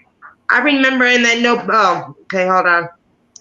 I never spoke to her again, but she did tell me in that notebook that she was very depressed, but that she would never kill herself. She always tried to look at things in a positive way and with a smile. That was a statement from a friend. From a friend, but she wasn't questioned. Oh my goodness. Question. Wow. She I'm put a gun trying to that girl's face. Okay, one more I want to read to you. This was very weird to me. I found two of these posts like this online. The first one, I just let it go. But then I seen the second one that was saying almost the exact same thing. So I reached out to the girl. And this girl was the girl in Las Vegas that Blue, after a month after Aliyah died, Blue went to Las Vegas, and this was the girl she was staying with. This girl told me that she seen Blue with my daughter's journal. She seen Blue with some of my daughter's wigs. And she told me that when Courtney called Blue, Blue would go lock herself in the bedroom and talk to Courtney on the phone, but she didn't do that with any other phone call. Let me read you her statement, what made me reach out to her. It's strange. "Let me clarify now. If I go missing, look for me. I am not running away. I am not going on a trip without letting people know. I am not deserting my family or friends. I'm not just up and leaving. I have no desire to kill myself. I am happy and living my best life. I'm never without my phone, so look for me." Wow. Exactly. And two people made the statement, and I reached out to her because I'm like, wait a minute. And then she's talking about if I go missing. Right. So I believe Aliyah was missing.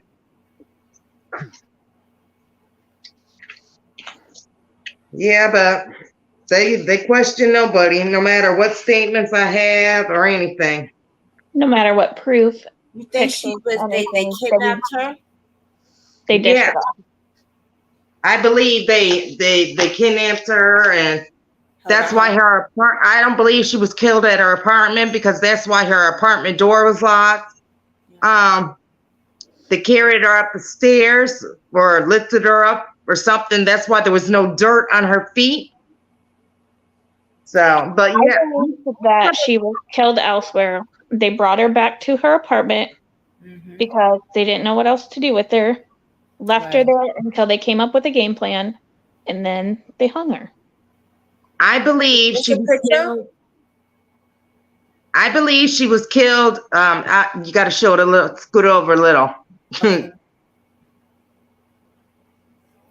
can't really see it. That's okay. But I believe, tell you this story. When I was in Michigan, before I even got to Texas, yeah, we see her hanging, not her hand up. Got to go up a little. Can't see it. But anyways, when I was in Michigan, before I even went to Texas, I got this lady, Miss Rose. She called me to give me her condolences. I accidentally called Miss Rose thinking it was the apartment complex to change locks, and she was real nice to me and went over to my daughter's apartment. But anyways, make a long story short, I'm on my front porch talking to my husband and Aliyah's sister. And I accidentally pocket dialed this Miss Rose, and I didn't want to talk to her. And so something told me, just set the phone down and act like you didn't know it got answered and see how long she stays on there for. So that's what I did. I set the phone down. Why did she stay on the phone like 15 minutes while I was making up things to say? I finally was like, I need a cigarette. The door slammed, and then she hung up after 15 minutes. Another thing about Miss Rose, I found out Miss Rose is Ciroc Goff's mother. And Ciroc Goff had posted online that she was thumbprint number 2 to unlock my daughter's cell phone. So I end up talking to Ciroc and to meet me at the gas station, which was down the street from my daughter's apartment. So I know they live by there. So that's where they wanted to meet at. So we met up at the gas station. Now Ciroc is, at the time, she was 28 years old. I can understand she showed up in the car with her best friend because your best friend was driving.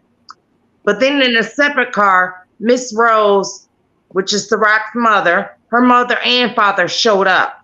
Miss Rose was keeping Ciroc from talking. And then, make a long story short, Ciroc used the wrong thumb to unlock the phone. She couldn't get the phone unlocked because she was using the wrong thumb. So I get into a text message argument with Miss Rose about your daughter used the wrong phone, the wrong thumb to unlock my daughter's phone. And while we're sitting there arguing about it, out the blue, Miss Rose just says, I know more than you think. And it has a smiley face upside down. So I believe my daughter was killed at Miss Rose's house because she has a house and her house will have an attic. These other females live with their parents in apartments. Miss Rose, I know she has a house and she would have an attic. And Miss Rose is known to protect her daughter, Ciroc. Miss Rose, I had her name run. Miss Rose is a Christian playwright. She's well known in Houston. She's worked for the school district for 10 plus years. She has ties to the DA and to the police. Also, Ciroc's father is a gang member. Right. So he knows to cover up for both of them. Exactly. Wow. Sharon Nason asked you something. I put it right there. Can you see it? It's right there on your thing. I'm trying to read. Do you know the...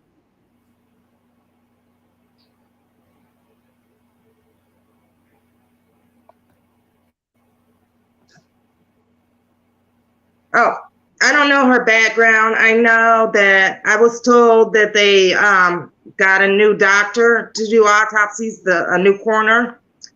But I guess the coroner's assistant is the one that performed the autopsy on my daughter. And her name was Hannah Jarvis. And that's actually who was reviewing my daughter's case. She's not going to admit that she was wrong. But I spoke to Dr. Hannah Jarvis. And I'm like, wow, you're the one that did my daughter's autopsy. I thought that I was going to be dealing with this new doctor. But no, I dealt with Dr. Hannah Jarvis. She's the one that performed the autopsy to begin with. So, of course, she's not going to admit she made any mistake. Right. See, and I feel that's wrong on their part. I feel like both doctors should have examined it and then went about it. Yeah. But she's not going to admit her own wrong faults because she knows. Right. And they didn't even take pictures or nothing, like you said.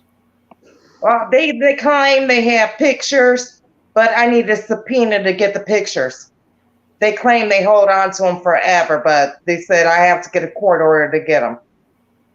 Well, the only way you can get a court order is through an attorney, and I can't get no attorney because the case was ruled suicide, so therefore I can't get the pictures. I'm really hoping that Hope Alive. My opinion and my gut, feeling. I think that they're gonna get your case open. I I think hope between that and the open case on Michael, something's gonna happen. he told me, Domingo told me that he was waiting on the chief to call him back, that he wasn't in.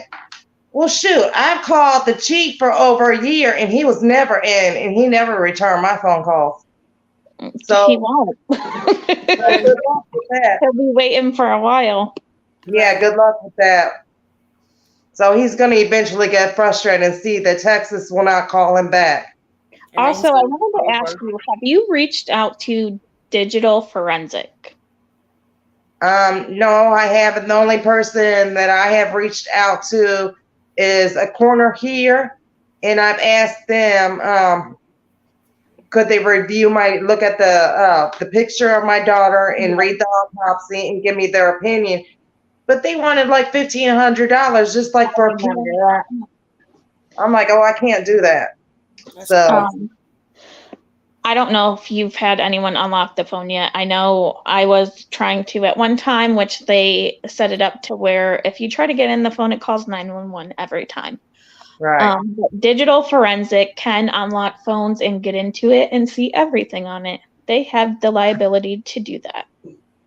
All right, I'll have to look into that. You should talk to Domingo about it too. Right. Yeah, because I do got the cell phone. Yeah. Now that I know Officer Morrison, which I admit when I'm wrong, he corrected me. I thought, because someone told me if your phone's off, like you're not talking on it, you're just holding it, that it records everything. He told me no, it doesn't. So I'm like, oh, I was told it did. So okay, it don't. But it's got to record her last text message, and it got to peeing off a tower, her last move. Right. And where she was at, where they took her out and stuff, Right. Because it's got Or to was be. it on the Android phone? Is that why it can't be found anywhere? Right. Right. And I believe they took her journal because, see, my sister was like, the reason why I want that journal is because I know my daughter wrote in there she was going to kill herself. How I know what my daughter wrote in the journal? I can assume what she wrote in that journal. And what I assume is she wrote about crimes, and she wrote about stuff that she was going through with Blue and Courtney. And so they took it. And then that is why Blue took all of my daughter. My daughter had little sticky notes all around. They were saying positive things. Blue admitted to taking her sticky notes. Why they couldn't let the police know she was positive. Yeah, I believe the journal, she expressed a lot of emotions and feelings and everything going on is why they took it. Yeah. A lot of evidence in that journal. Exactly. Along with those wet towels. Yep. And I don't understand why the police are not interested. They said in the police report, one of the incidents was that my daughter was a getaway driver. And she was, and they said a female that they didn't know was in the back seat and hit this other girl in the head with a crowbar. Well, the girl in the back seat was Sarah. Why aren't they interested in who was in the back seat? Because I can let them know who was in the back seat. They don't care who was in the back seat. Yeah, I read something like that in the report. So yeah, a lot of capping. Mm-hmm. That's for sure. And until the day she took her last breath, she had her phone. So what I want to know is how can we get in that phone? Because that phone has evidence more. I'm sure she's got her feelings and stuff that has happened in that phone. There's evidence in that phone because I don't know think that she like Carrier will do anything. Even contacting Apple, I don't think they'll do anything. No, I've contacted them several times. Unless the only option is the digital forensic. Possibly the investigator, I'm not sure, or he might know of somebody. Right. Other than that is like, I don't know. I really don't know. And it's the fact of trying to trust somebody to unlock it. Like, why was the SOS put on there? Right. Who did that? Who did that? Aliyah did it. And the reason why Aliyah probably did it is because she was constantly calling the police on Courtney. And so emergency called right away. Okay, gotcha. Okay. I would you should talk to the investigator, Denise, about that phone issue and everything. He might got a suggestion. He's been doing this for a lot of years. He used to be a bounty hunter. So it's just sad she had the SOS on the phone, but it didn't help her in the end. No, and I even tried to get in it like in her iCloud account. Yeah. Because obviously it would be connected to that. They had changed the phone number to her email. So I couldn't even do that. Because I'm like, if I get in there, I can at least see the stuff from there. And they changed the phone. They knew. Wow. I'll have to look at Courtney's old phone numbers. Did I ever send those and you try those? Yep. I tried those. I tried Blue's numbers. Okay. Yep. And that's weird. That's messed up. See how I told you she left the messages on Facebook under Court Breezy? Breezy used to be my daughter's Instagram name. Oh. That's like I just blocked somebody on TikTok because I think their name was Evelyn Denise Wilson. My first name, my daughter's last name, you blocked. And then they didn't have no followers, no videos. I think they had like 25 followers. I blocked them. Yeah. No picture of them. Oh, wow. That was like Katie, one of her friends. What was her name? Evelyn Wilson Brown. I had to ask her about it because it made me nervous because I'm like, one of my subs. She sure did. I was like, oh no, she's so sweet. That's one of my subscribers. She's good. She's good. But that's you don't know though because people play behind their phone. Yeah, you got it. These days, especially with this going on too. People got probably all type of people. Go under her and say you this person and just doing evil, villainous stuff. It's crazy. She got a dirty mouth. She's just so That I will say that I did run public records on all the people involved. There's a lot of evidence that way. And we ran Aliyah's credit report, and her credit was used after she had been killed. Why? One thing I got to ask you about that. I told my friend in Texas, he's like computer smart and he's like really smart. I showed him the credit report and he was like, no, they didn't. He said, he explained to me, he was like, the credit report, he was like if I run my credit report, he was like, my ex-wife's name is going to be on there and stuff. So I don't know how to read it, but he said that. Well, this is my thing. One of the things, the co-signer on there, the name was Courtney, but had no last name. So that's a red flag right there. Secondly, why would the apartment complex obviously had to clean up mess and stuff. I get that. But why would you send that to the credit office, that she didn't pay for damages and stuff, knowing that she was no longer alive?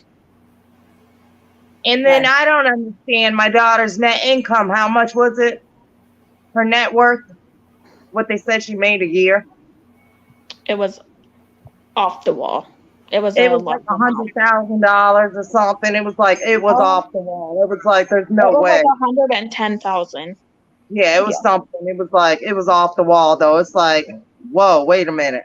Somebody that hasn't had a job. It's like What? it was like a credit company would have to check. It seems like. Yep. Yeah, her net income was off the wall. Wow. Denise, I'm so sorry. I'm sending my condolences. Go ahead. Thank you. Yeah, he told me about the credit report, but I always still questioned it, like, because her net income and stuff. It could be Well, the wrong, net income you could go on there and change at any time. right? And we ran her credit through 3 different sites. Oh, wow. And it all popped up the same things. And 2 of them were like from like they weren't cash advance, but it was like that where you like go get a loan and then pay it back. And they were never paid back. And a lot of people in Texas do that.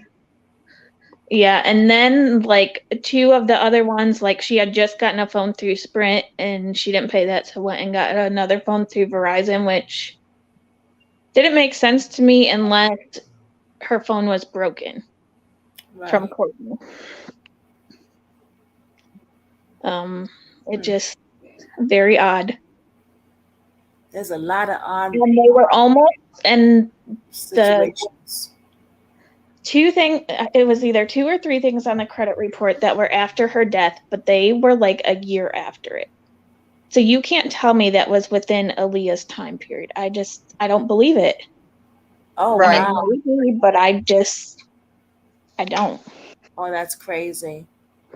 She was already deceased, and there was 2. Mm-hmm. Yep. Yeah, somebody doing something with her credit report. Well, couple information. That's for sure. I mean, the fact that Denise couldn't find anything of hers and only her ID, that's alarming. And not even that, prior to Aliyah's death, she had court coming up against Courtney. Well, she had gone to court. So the court papers should have been in her apartment, and they were not. Right. And what I found weird that you haven't mentioned, and I always thought was like strange, that mailbox. You know what I'm talking about? Yep, the mailbox at the park. You can go ahead and explain that one because you found it. So we were trying to figure out like different destinations as to where like things could have possibly taken place, parks, things like that. And we found a mailbox. I think it held like books or something that people could donate for other people. And it was ran by the apartment complex, but also what officer was it? McDonald. Yeah, Officer McDonald, which was on the report, his name was on there as well. He's the one that said homicide would not be making the scene. Wait, you found a park, you said? A mailbox. Mm-hmm. That had like a mailbox where people could donate books and people could take them. And there was like it was a letter. It was like a little note on there that said, "Thank the village of Piney Point for the mailbox," and they said also thank the McDonald family. And McDonald is the exact same spelling and everything, was the officer on the police report that said homicide would not make the scene. That's weird.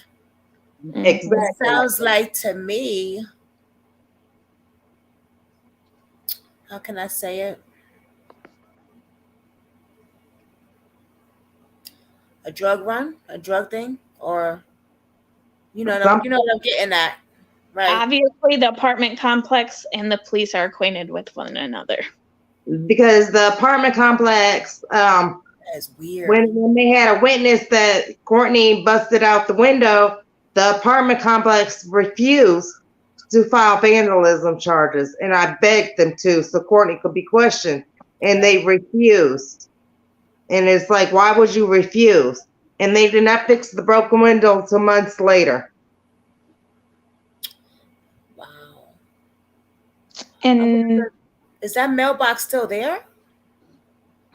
I'm not sure. Huh. Another thing, and I don't know I never heard nothing like that before. if I'd ever told Denise this or not, or if it was like towards the end when things kind of all fell apart. But there was Comcast hooked up at her apartment recently after her death. And the person that led back to was related to Blue. Wait, there was what at her apartment? They had like Comcast hooked up at her apartment. And who it said that was living in Aliyah's apartment at that address was related to Blue. Oh. Was this after, was Aliyah already passed? Yep. So they were staying in her apartment? Yeah. They have to have been. Because they got cable service, internet or something there. Oh my gosh. Mm-hmm. You have to tell your investigator this, Denise. That we have all this evidence, and it's like it's unbelievable, but nobody will do anything. Nobody have somebody now, though. Yeah. Somebody now. You got it. That is right. Wow. Unbelievable. And the apartment complex did nothing. Nope. Wow. Cheryl Nation, yes, we can. She says, hey, Jazz, can we start a live fundraiser to raise money for this case so she can get forensic work and help with unlocking the phone? Yes, yes, yes. We was talking about that at one time. Also, can you put in your information? I don't know how to do that, but I know it's the $ for Cash App, and then it's Bucket, BUCKET, Blast, BLAST. Did y'all get that?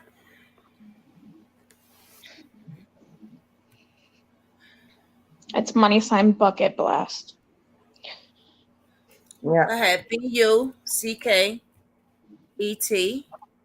And then BLAST. Together or separate? Together. Okay. And I think it's a capital B for Bucket. Oh, okay. But we could also do something on here too, actually.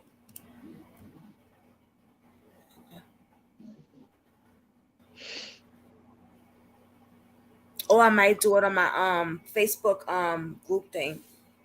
That would be I'll talk to you after this though. I'll talk to you after this about it. Yeah, they killed Aliyah was killed 2 weeks before her birthday. Her birthday is August 4th. Yep. So Please, and I actually that what I just gave y'all, Bucket. Hold on. I want to make sure I do. Damn, I didn't know you had them in the comments. Where'd it go? Oh, I see Cheryl Nation.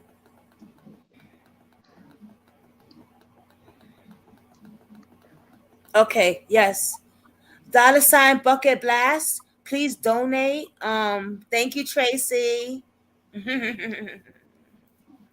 Please donate something. That is your Cash App.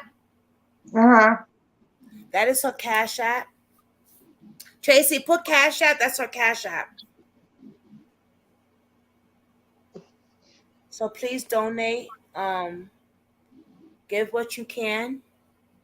And we also, yes, we can do something about doing a fundraiser or something. That's a good idea. I think I talked to somebody about that before. I forgot who it was though. Yeah, that's a definitely. Maybe we can do that on her birthday. You think? Doing a Yeah, that's fundraiser. coming up. Yeah, right. Yeah, we So can we go live because I'm gonna do a garden for her. I bought right.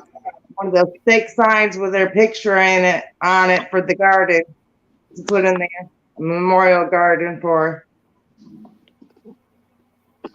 Thanks, Tracy. So yeah, we definitely could do that because August is gonna be right around the corner too. So we can get that going. We could talk about that. We can get that going and stuff. Does anybody have any other questions? Cable? Yeah, Lil needs cable. She said cable. Yeah, they had to know to put cable in her apartment. That is crazy. Mm-hmm. I forgot about that. That Yeah, is because that popped up after we had done the credit report. I got a notification email saying that there was a new notification on her credit report. so you know they running up they so you yeah Katie you right they running up her credit thing. Mm-hmm. Wow. So do you have, Katie, do you still have the credit report? It might be in my email. Okay, because I don't have it anymore. Okay. Because since my friend in Texas told me, oh no, I didn't keep track of it, so I know I don't have it. Yeah, I can check my email and see. Okay, I appreciate it. Yeah, because I forgot about the cable. Mm-hmm. Put the cable in her apartment afterwards. See, I need to have the investigator talk to you. Yeah, that's what Denise, you gotta tell him these things. Yes, give him her number and everything because she got all Yeah, this. 'cause I totally forgot about the cable. She got all Totally the. forgot Well, about there's that. so much stuff to the case. That is Right. just identity theft using her credit. Mm-hmm. Yeah, because I guess I forgot about it because I tried to file a police report on it, and they basically told me that I have to go through the credit report and I have to write down when they used it, where they used it, and the companies. And it's like I can't even read the credit report, and it made me mad because it's like I thought that should be y'all job. I'll send you the report and then you pick it I apart. think I have it all wrote down on the paper of how to explain it in the Dropbox. Okay. See, I don't even, Jasmine's been in the Dropbox. I don't even know how to use the Dropbox. I've never been in there really. Yeah, I can Yes, forward it to you. Okay. Feeling generous donations are appreciated. Thank you, Wipe Down. That is so sweet. Wow, that is so sweet. I love the Brooklyn Squad. Oh, did it go? Yeah. And I No, just did feel it? like it's very odd that it led back to Blue's uncle or cousin Right. Yeah, that's crazy. out of all people. Right. So you And you got, know she had something. I believe they got internet through Comcast. That's It might why have been internet, but I believe it was probably internet because they're mostly, if you get internet, you can watch movies and all that on your phone. Plus you need internet to do a lot of stuff on your phone. So they and she mostly still had keys. right. So, Mm. yeah, and it's also crazy that I think it was like 2 Yeah. months ago. Started in New York. It went to the apartment complex and the balcony where the railing was all loose.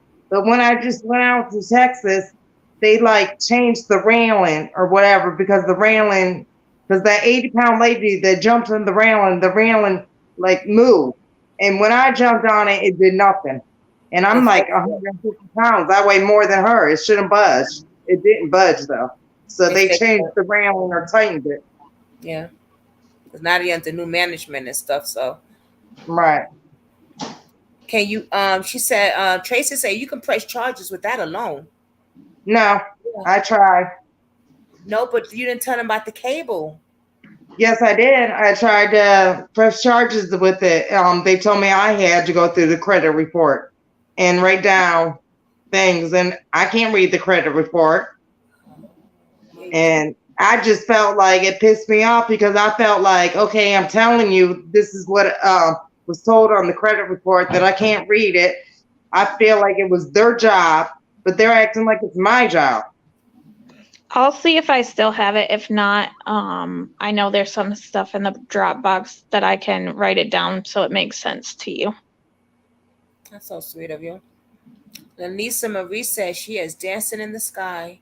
Now to tell her she get justice, honey. I don't know about that. You know, she's She's not at rest. yeah. I don't think so. She want justice. When those animals go to prison, and they're gonna go to prison. You know what I mean? She thought, this is a lot. they were friends. She thought they were friends, and they wouldn't do this to her. And That's messed I up. know she died confused and like, why are you doing this? And that was probably her last thought. Aliyah is definitely waiting. I was explaining to Jazz the other day, I mean, you don't have to believe in spirits and things like that, but I do. When I first was working on this case, I did Google Earth and Google Map searches. Oh, that was strange. And just looking at roads and things around like that. And I went back and did it later on after we knew more information. And there was literally an image on Google Maps with Aliyah in it, walking down the sidewalk. To me, On it was a sign. Yep, on her cell phone. To me, that was a sign from Aliyah saying, you're getting to the point. Yeah. And showing proof of certain things that we were trying to figure out, such as vehicles in a certain business. That is spooky. That was all in that vicinity. Tonight, because that just ooh. When you told me that, I had to ask. So say that again. Like what? Yeah. To me, it was a huge sign of so many unanswered questions. I believe in stuff like that. You know what I mean? I believe in stuff. She was definitely saying, "Yes, Katie, you are on the right track, sis. Like keep going." You know, wow. Tracy said, have you gotten in contact with all credit bureaus and told them the situation? I have basically tried, but like I said, I don't know how to read the credit report. When I did call a company on the credit report, I guess I was calling the wrong place. They were telling me I was calling the wrong place. So I didn't really know who to call on the credit report. It was like I was obviously dialing wrong numbers on there to tell. Help, Tracy. Do you know who can she well, you said you're gonna help her, right? Katie? Because do you know who she should call? Yeah. Never thought Katie, hell yeah, Katie know who she should call. I never thought they would have used the credit. And if they can't help, I'll find the next higher up people. There you go. Look at that. I never thought they would have used her credit because I know when Aliyah died, I had contacted Social Security, gave them her Social Security number, and I told them that my daughter was deceased. And then I guess they didn't do anything because they used her credit. But I thought that's all I had to do was contact Social Security. See, now that makes me question even more why her ID was in the book bag. Were they running copies of that and to use it to make a fake ID to look like her? Because remember, at one time, Courtney had same looking hair as her. Right.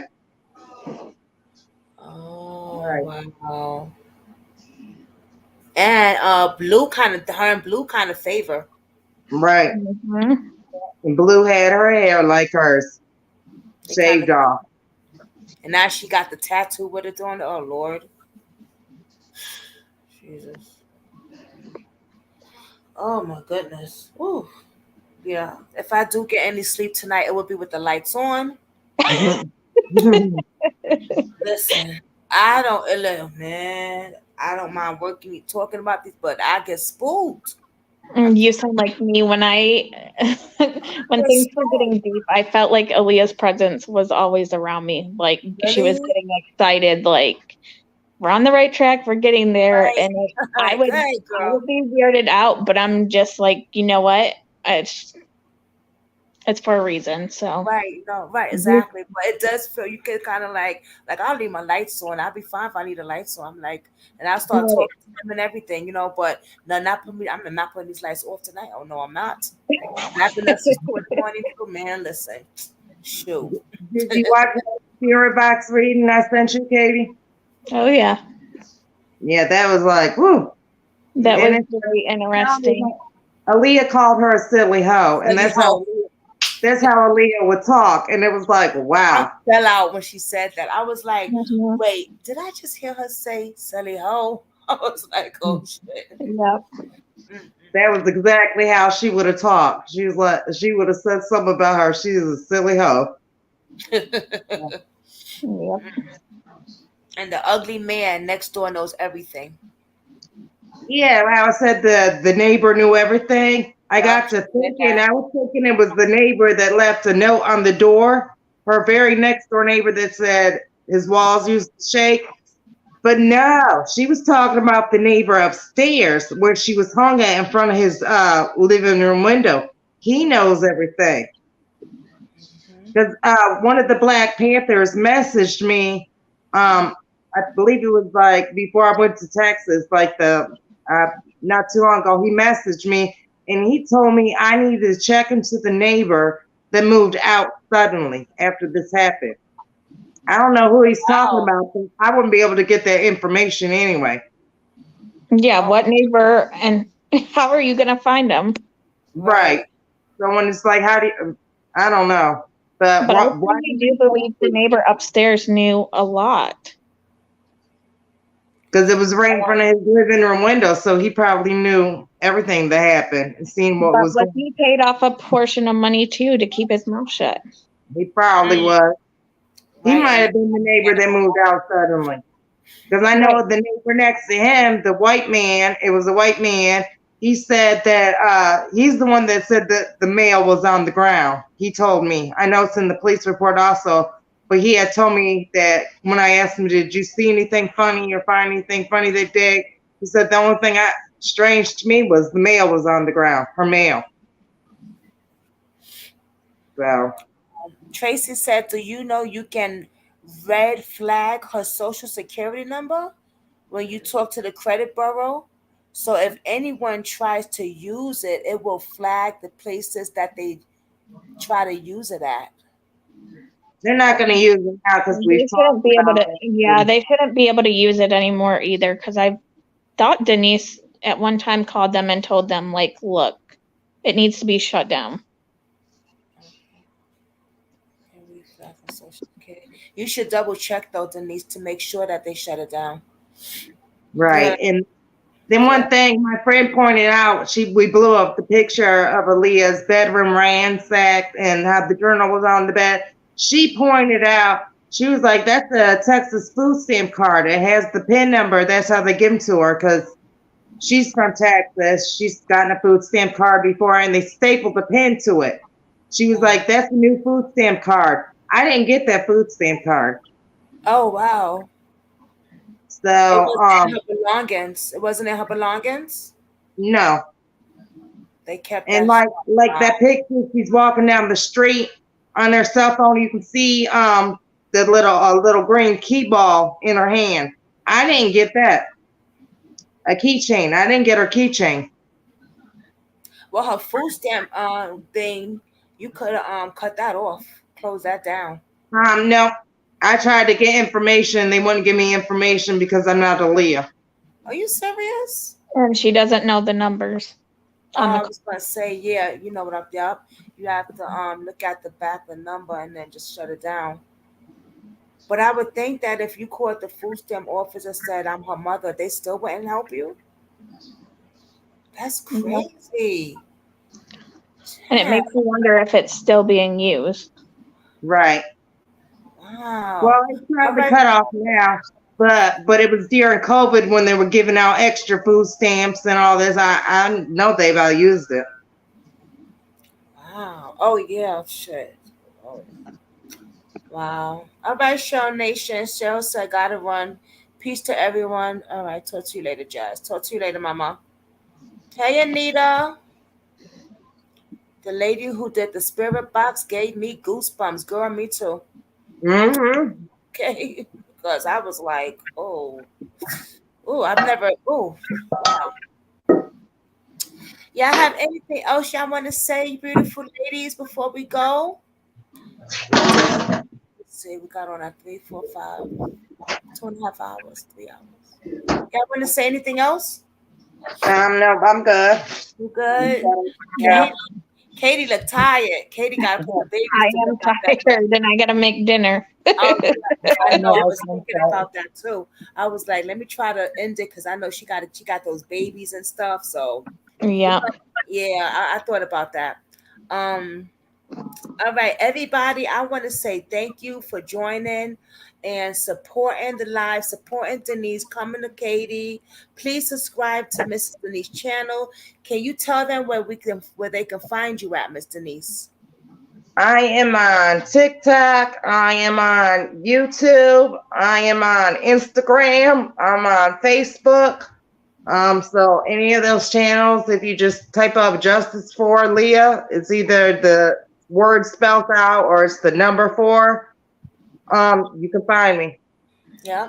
And she also has a Facebook group. Yeah, Justice for Leah. You also have a Facebook group, Justice for Leah. So I have a Facebook group, Justice for Leah. I post a lot of stuff on there. Um, it's Justice for All, actually. Everybody could come on there. You got, missing families, anything, post it on there. We're gonna definitely do something for Leah's birthday. I know Denise wants to do something, and then we can talk about that and get that going, and also the fundraiser also. So save y'all pennies up, y'all, because y'all gonna be donating. You hear me now? But I love y'all, Brooklyn Squad. Denise, thank you. Justice for Leah. Baby girl, you're gonna get justice. You're gonna get thank justice. you. I really truly believe in that. I really, really truly believe in that. I know when I get off here, I'm gonna call Domingo and tell him about the Comcast. I forgot about that one. Yeah, tell him all that stuff, the cable, everything, all that. The girl that called, all that stuff. You're talking about the girl that called, but tell him about the cable, everything. Yeah. All right, Brooklyn Squad. Until then, I will see y'all next time. And let me play my little music to go out with the bang. But represented by Miss V. Let me see. All right, thank you. Bye, guys. Hey, Brooklyn Squad, what it do, y'all?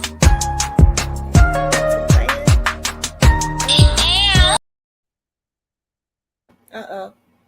Hey, Brooklyn Squad, what it do, y'all?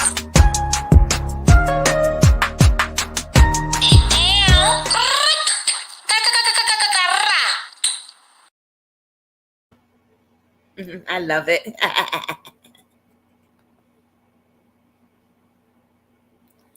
And I'm out. Peace.